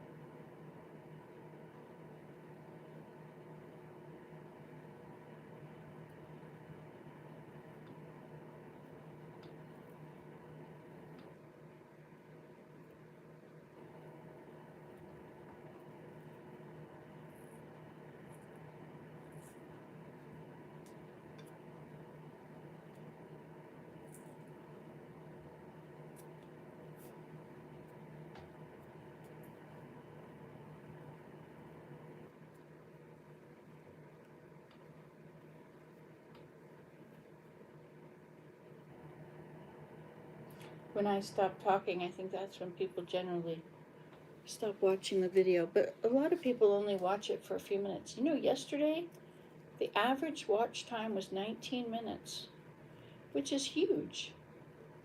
You know, I was out there snowshoeing. It was really nice to go out snowshoeing. And now that I've made those tracks, I think I'd like to go snowshoeing there again. I think I'd like to try and snowshoe that same area, that same trail frequently. So I have a trail there, and of course, every time I'm out there, there's something that I want to go look at, so I'm off my trail.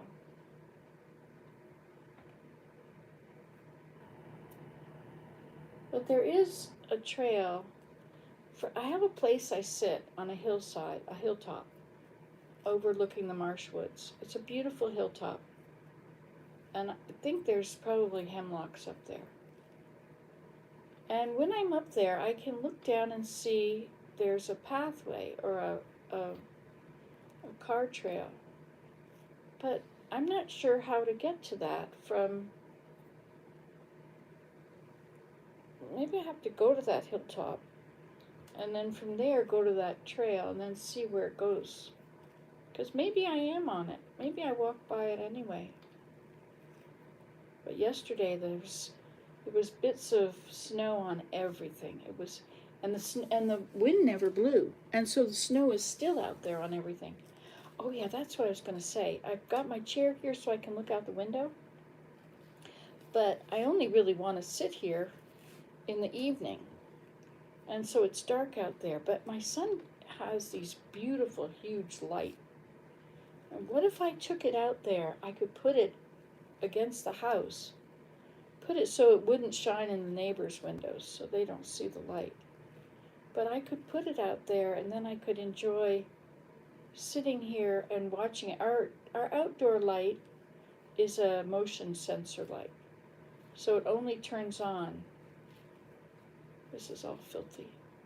It only turns on sometimes, and it, you know, when something goes by.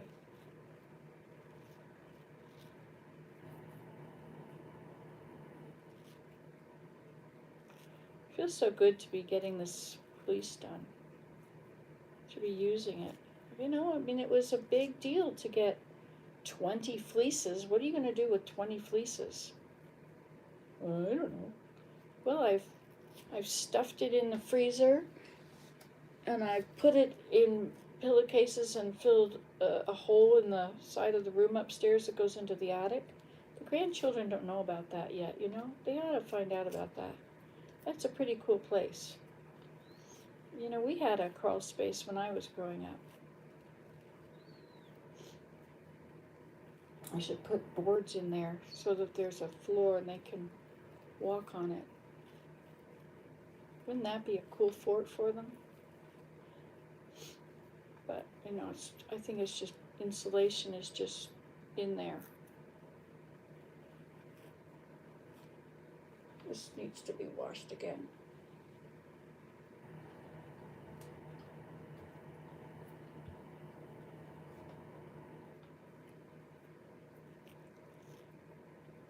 I wonder if I washed all of this again, what would happen? Hey, I wonder if the wool is done it's in there in the wash. What's the time? How long have we been talking? 99 minutes. Yeah, my stuff's gonna be done.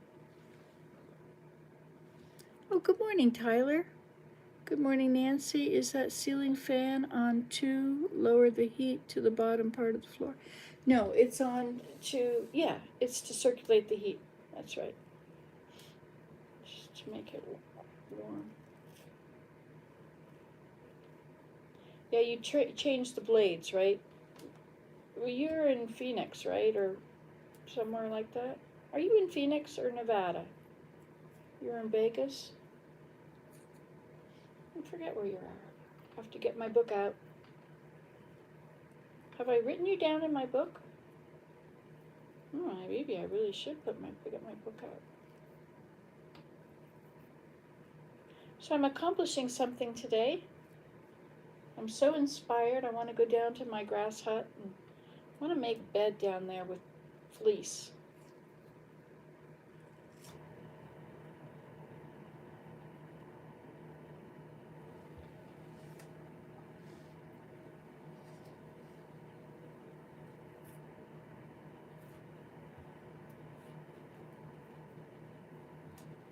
The quality of the wool is not consistent. Like this piece feels very different from that other stuff. Maybe the more temperature change. See, it's not attached to a sheep anymore, and so it's not, so it's, the weather can wreck it. But I don't have room in my house to bring it in. Well, I don't have room that I want to devote to it.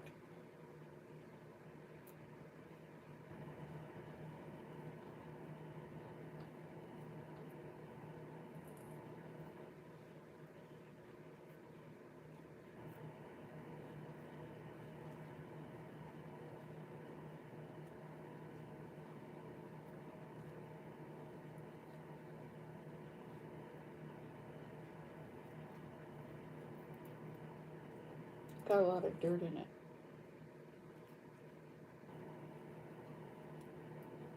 But my dress is getting very covered with this stuff, so it must be coming out. The more you pull it, the less place it has to hide. Oh, look at that. It's 7 o'clock. Wow. Guess I've been at this for 2 hours.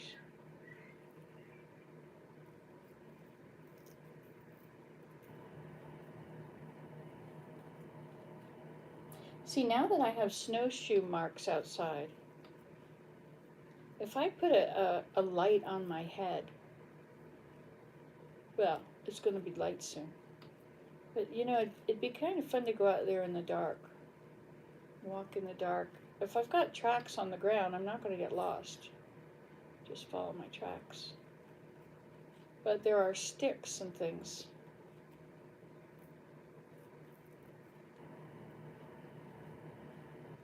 I always start up at Deer Meadow, so I want to see if any of the deer have slept there overnight. I was so surprised that nobody had slept there over the last time. I should go across the road and go to Cindyland, my family's property, and walk over there. There's so many deer beds over there. The deer love it behind the neighbor's house. It's beautiful. There's so many tracks over there.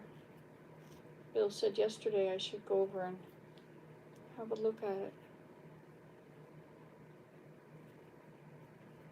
But I was busy walking on his land. He was walking on Cindy's.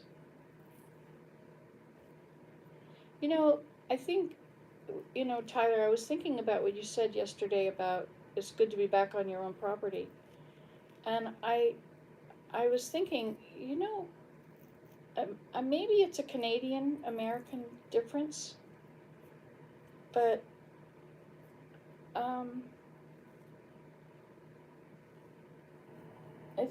people are not so property-oriented as they are in the States. Owning land and you better not walk on my property. You know, it's, I don't know.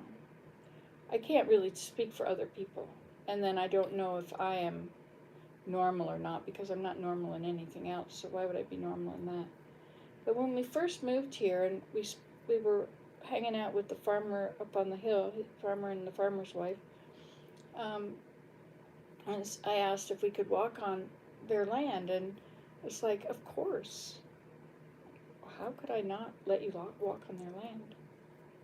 So it's not a big deal, you know. And I've asked permission from the hunt camps around us. Like once you go past where I was, you get into hunt camp territory. There's a 800-acre hunt camp back there, and it goes through to the road behind us, which is like 5 miles away or something. But I asked permission from them, And they said yes, as long as it's not hunting season. And so I've walked there forever. And the one beside it, the one up next to it, I asked them once, and that's fine. So I don't feel,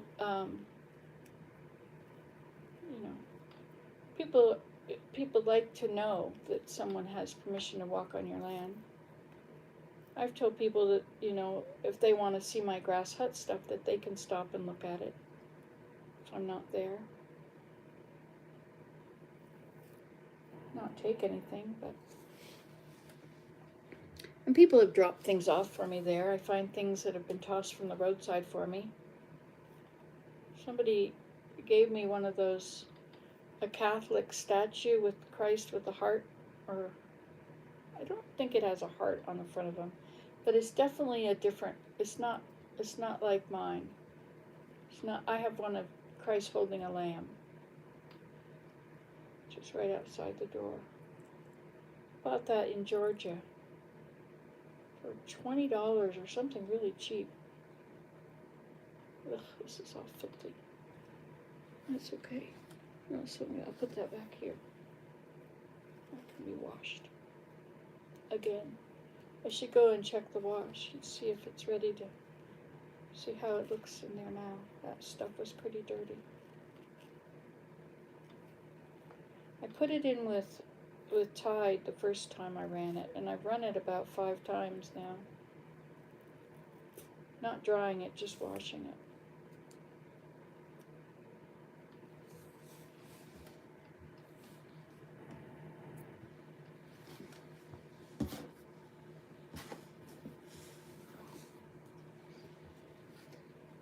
Look at all this that's come off of it. Hi, kitty. You got up. You've had your cat nap.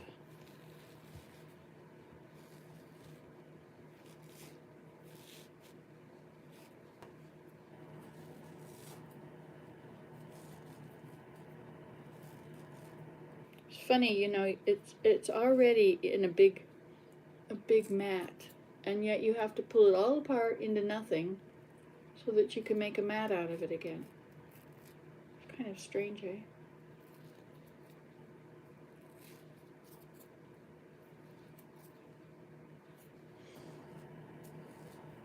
So what kind of job do you have, Tyler? What is it you do? You're always on early in the morning, so you must have a job. Oh, but if it's 7 o'clock here, it's only 4 o'clock there, or 3 o'clock, no, 5 o'clock there. You get up early, eh? Are you getting ready to go to work while you're watching this?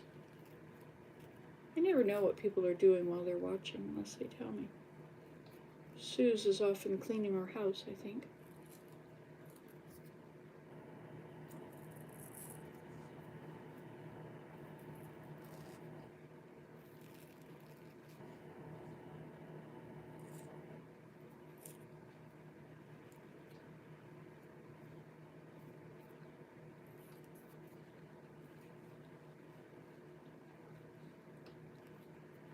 I think it'd be fun to have not a 24-hour live video, but where you're just, the video's on, I'm sitting here writing in my journal, and I don't know if that would be of any value to anybody else, but like The Truman Show, did you ever watch that movie? That was a good movie. He was on live 24 hours a day, only he didn't know he was on live. He thought it was his life. But everybody in it was actors.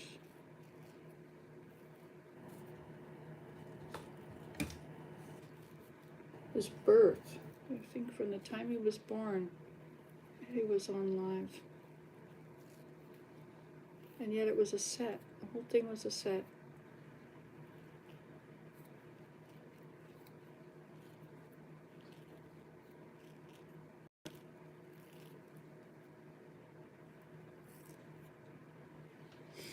But I couldn't be on 24 Hours Live because I'm not always alone.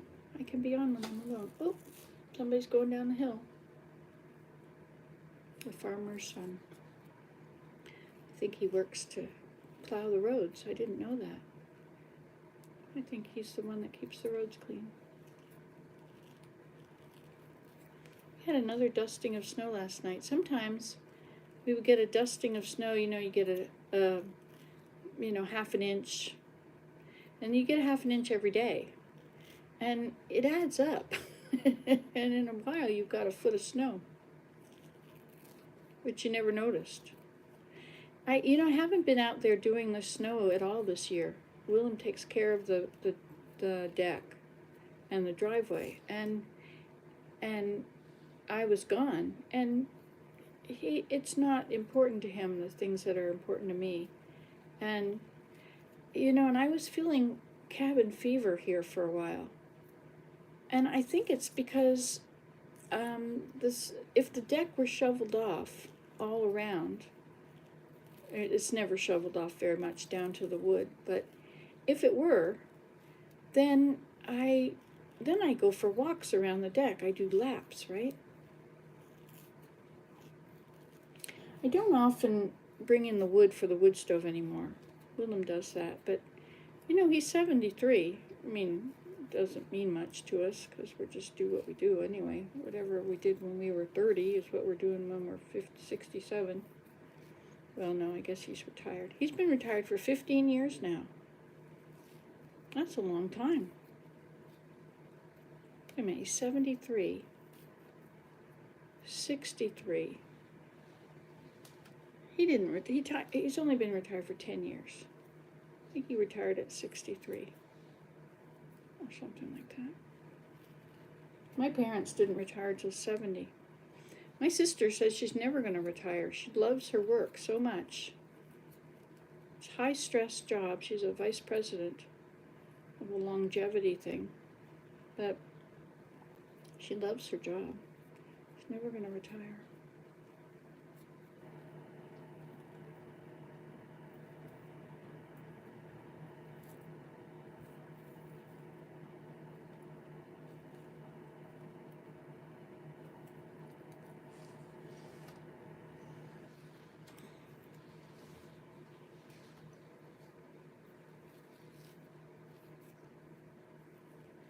I'm so glad that I'm retired. I mean, I retired as in I was always a mother at home. But I sure went to bed exhausted every night. People didn't value that work. But I did. My children, I think, liked having a mother at home. I'm not sure how my children turned out compared to children who don't have a mother at home. I'm not sure that it was any different. But I think it was nice for them that Mom was always home. They always, except when I was a travel writer too, so I would go on press trips. I did that for a few years.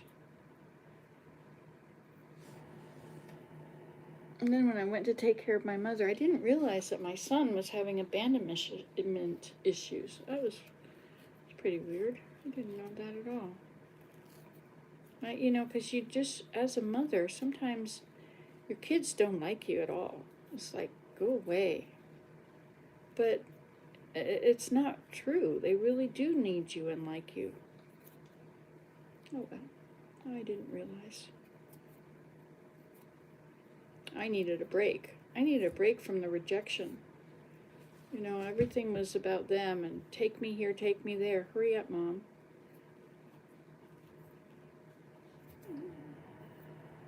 Mom, you didn't do it. And I was always in trouble. I was like being an abused person, Oh, there goes another one. What time is it? 7:15. The life of the working generation, right? But they've always worked. They've always gone back and forth, and I've always been here. Never had to go to work. I did drive a school bus for a couple months. That was interesting. I had no time. If I wanted to do something, I had to finish the project or else I would never get back to it. I had to tidy up after the project or else it was always going to be there. Which was a whole new thing, because for me tidying up is a different whole thing than a project. Like this project has nothing to do with tidying up. This is doing this. Tidying up will be when I start to notice that the floor has got all this crap on it. Actually, I'll probably sweep this pretty soon because I don't really want it all over my feet. Would you like to go out? Okay, go.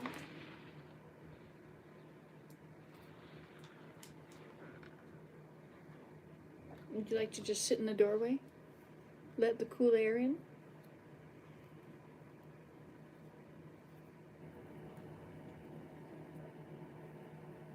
Hey, it's first light. Things are happening out there.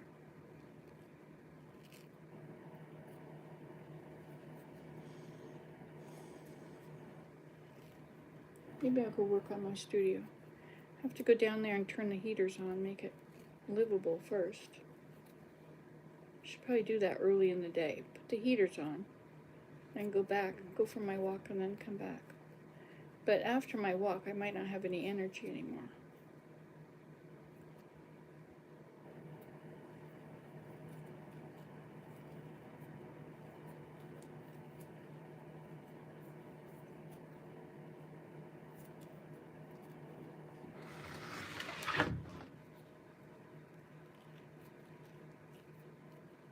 Wisdom is the consolation prize for messing up. I think he likes to be out there now that it's light out. Well, he's just sitting out there. Wisdom is the consolation prize for messing up.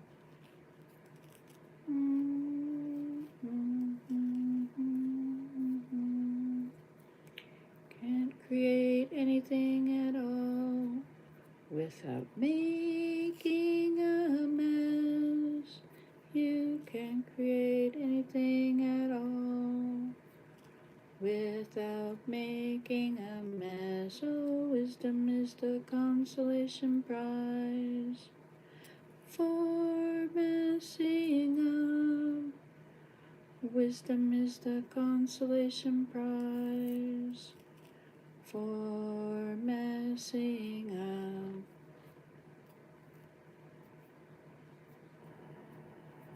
There's snow everywhere outside of this door. The other doors have porches with roofs on them now.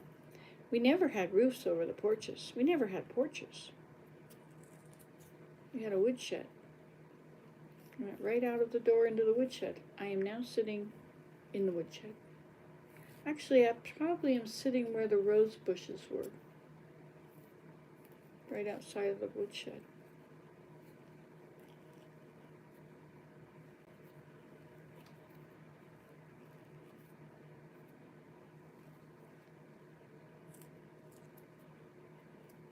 But we didn't have the door in the bedroom to get outside. We did have a door in the living room, and we had the door to the woodshed. So I had my son put the door in the bedroom in for us. I could have done it, but I just thought, I'll let him do it.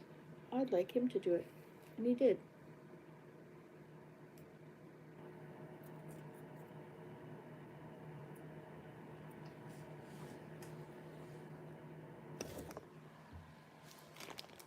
I work with Teamsters Local 631, setting up conventions in Las Vegas. Wow, that's what Nick does, something like that. He sets up conventions as an event planner. Now, the Teamsters Union, that's the truckers, right? That's interesting, Tyler. What an interesting job. Can you do that from home?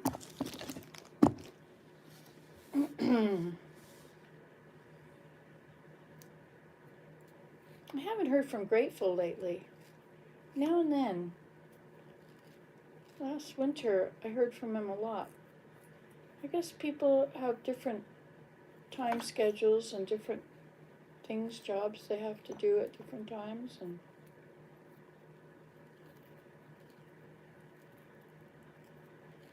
Did I make a lot of videos during COVID? Was I here? Was I not? I spent a lot of time playing Minecraft with my son in Vietnam during COVID. That was nice. I'm so glad those restrictions are over. I have no idea how it would have been without them. How many of us that are alive today wouldn't have been. People sure were dying like flies at the beginning. See all these body bags piled up, people, trucks sitting outside of hospitals with body bags in them, and having to order more body bags. It was quite the pandemic. And then to have people believe that there was no pandemic, that it was a hoax, that was weird too. All these conspiracy things. The internet has really changed things for everybody. Well, but there's a whole generation that's never lived without the internet. They woke up to Facebook, or they were born with Facebook, or they were already prophesied on Facebook. He'll be here. Here he is. But I remember when Facebook began. I remember when there wasn't internet. We got the internet and it was like, wow, this is so cool. I can call my mom for free. I couldn't call her, but I could text her, write her an email for free. I thought that was so cool. Because back then, it was $7 a minute to call Holland.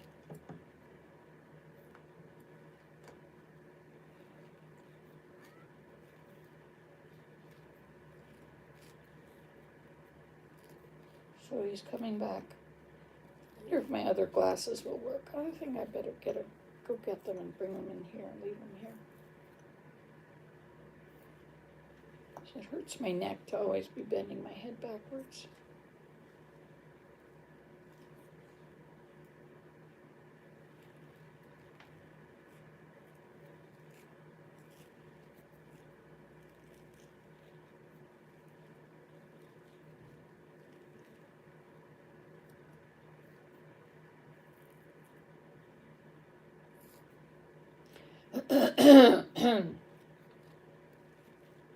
It was so beautiful in those woods yesterday, wasn't it?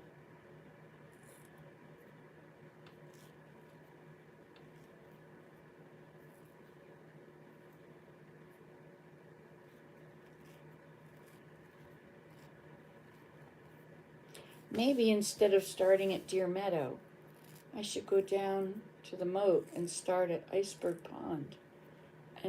And my boardwalk, that new boardwalk I made a few years ago, I should walk across that boardwalk and then go up that hill.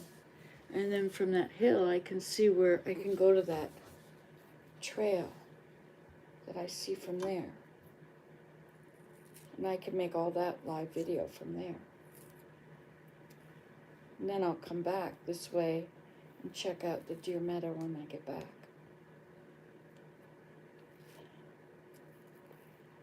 I want to feed the deer right out here on the deck. I think they can walk up the ramp with no problem. They don't like to walk on, they don't want to go up your stairs and stuff. I think that kind of freaks them out. But snow covered, they'll like that.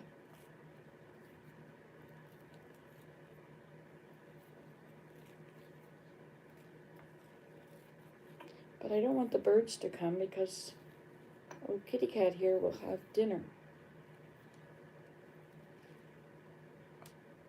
I should be feeding the birds somewhere else. I should go down and feed them at my grass hut on Horseshoe Island. I won't be able to watch them, but they'll eat. But they're somewhere. They have, I'm in the forest sometimes and Scout will show up. So they're out there. There's enough food in the woods for them. All the catkins on the alder trees, alder bushes.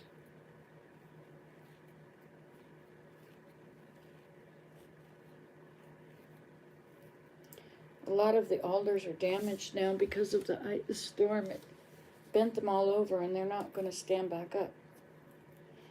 And the tops are frozen into the ground now.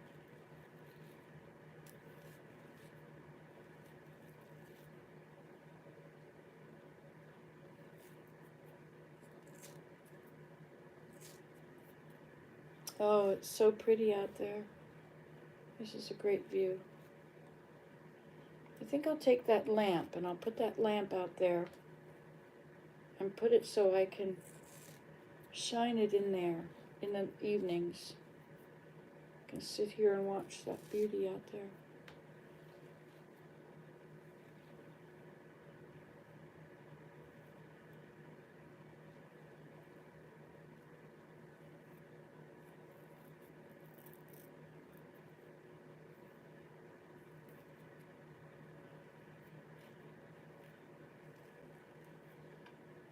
I've almost got this thing all done, haven't I? This is the last bit of it. That's pretty cool. And I can card it, and then I'll put it in I'll weave it. That'll probably add another 5 inches to my weaving, my blanket.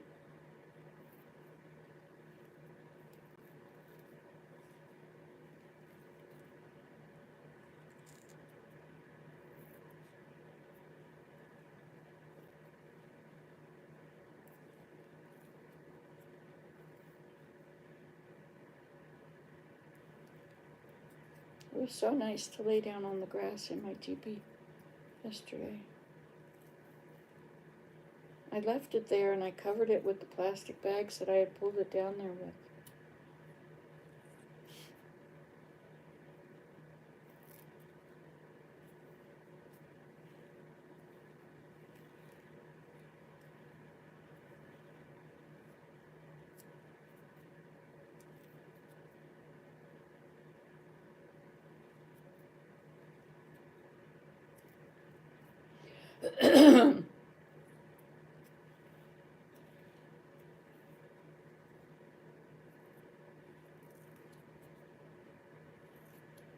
So as I've said before,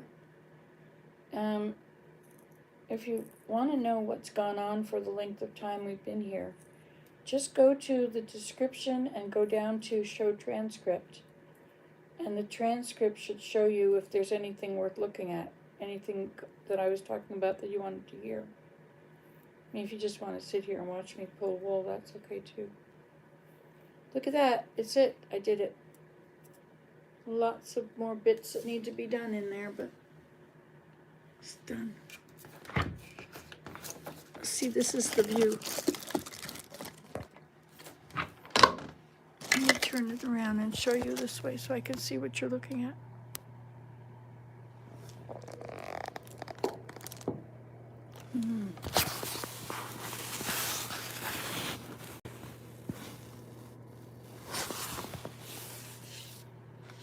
So at night, so I have to turn all the lights off in here so I can see out with all that reflection not being there.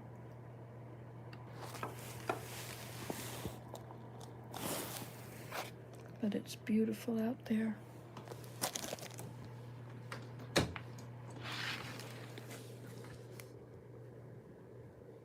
Not beautiful. So if I put deer feed here and then watch and see what kind of animals we get, that's a good idea. Okay, so I guess let's see if anybody else said anything. No, I wish I could do it from home.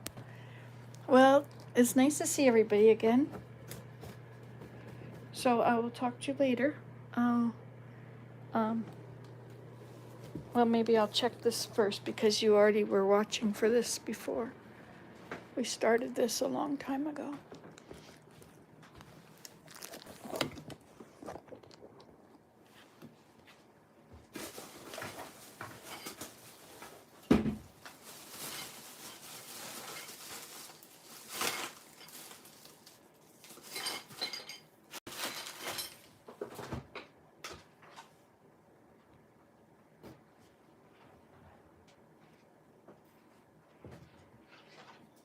It's getting better. not there yet, but it's getting better. I'll put it in again.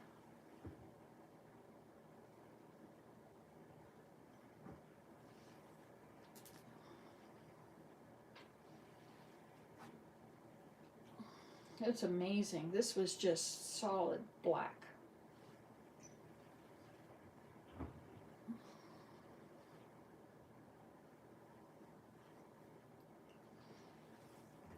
All right, let's put it in again, and this time we'll put soap with it again.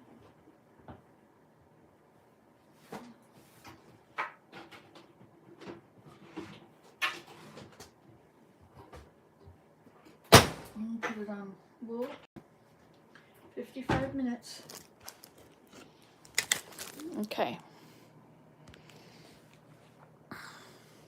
So thanks for coming along. Love you guys. Talk to you soon. We'll make another one. Bye. You can just refresh.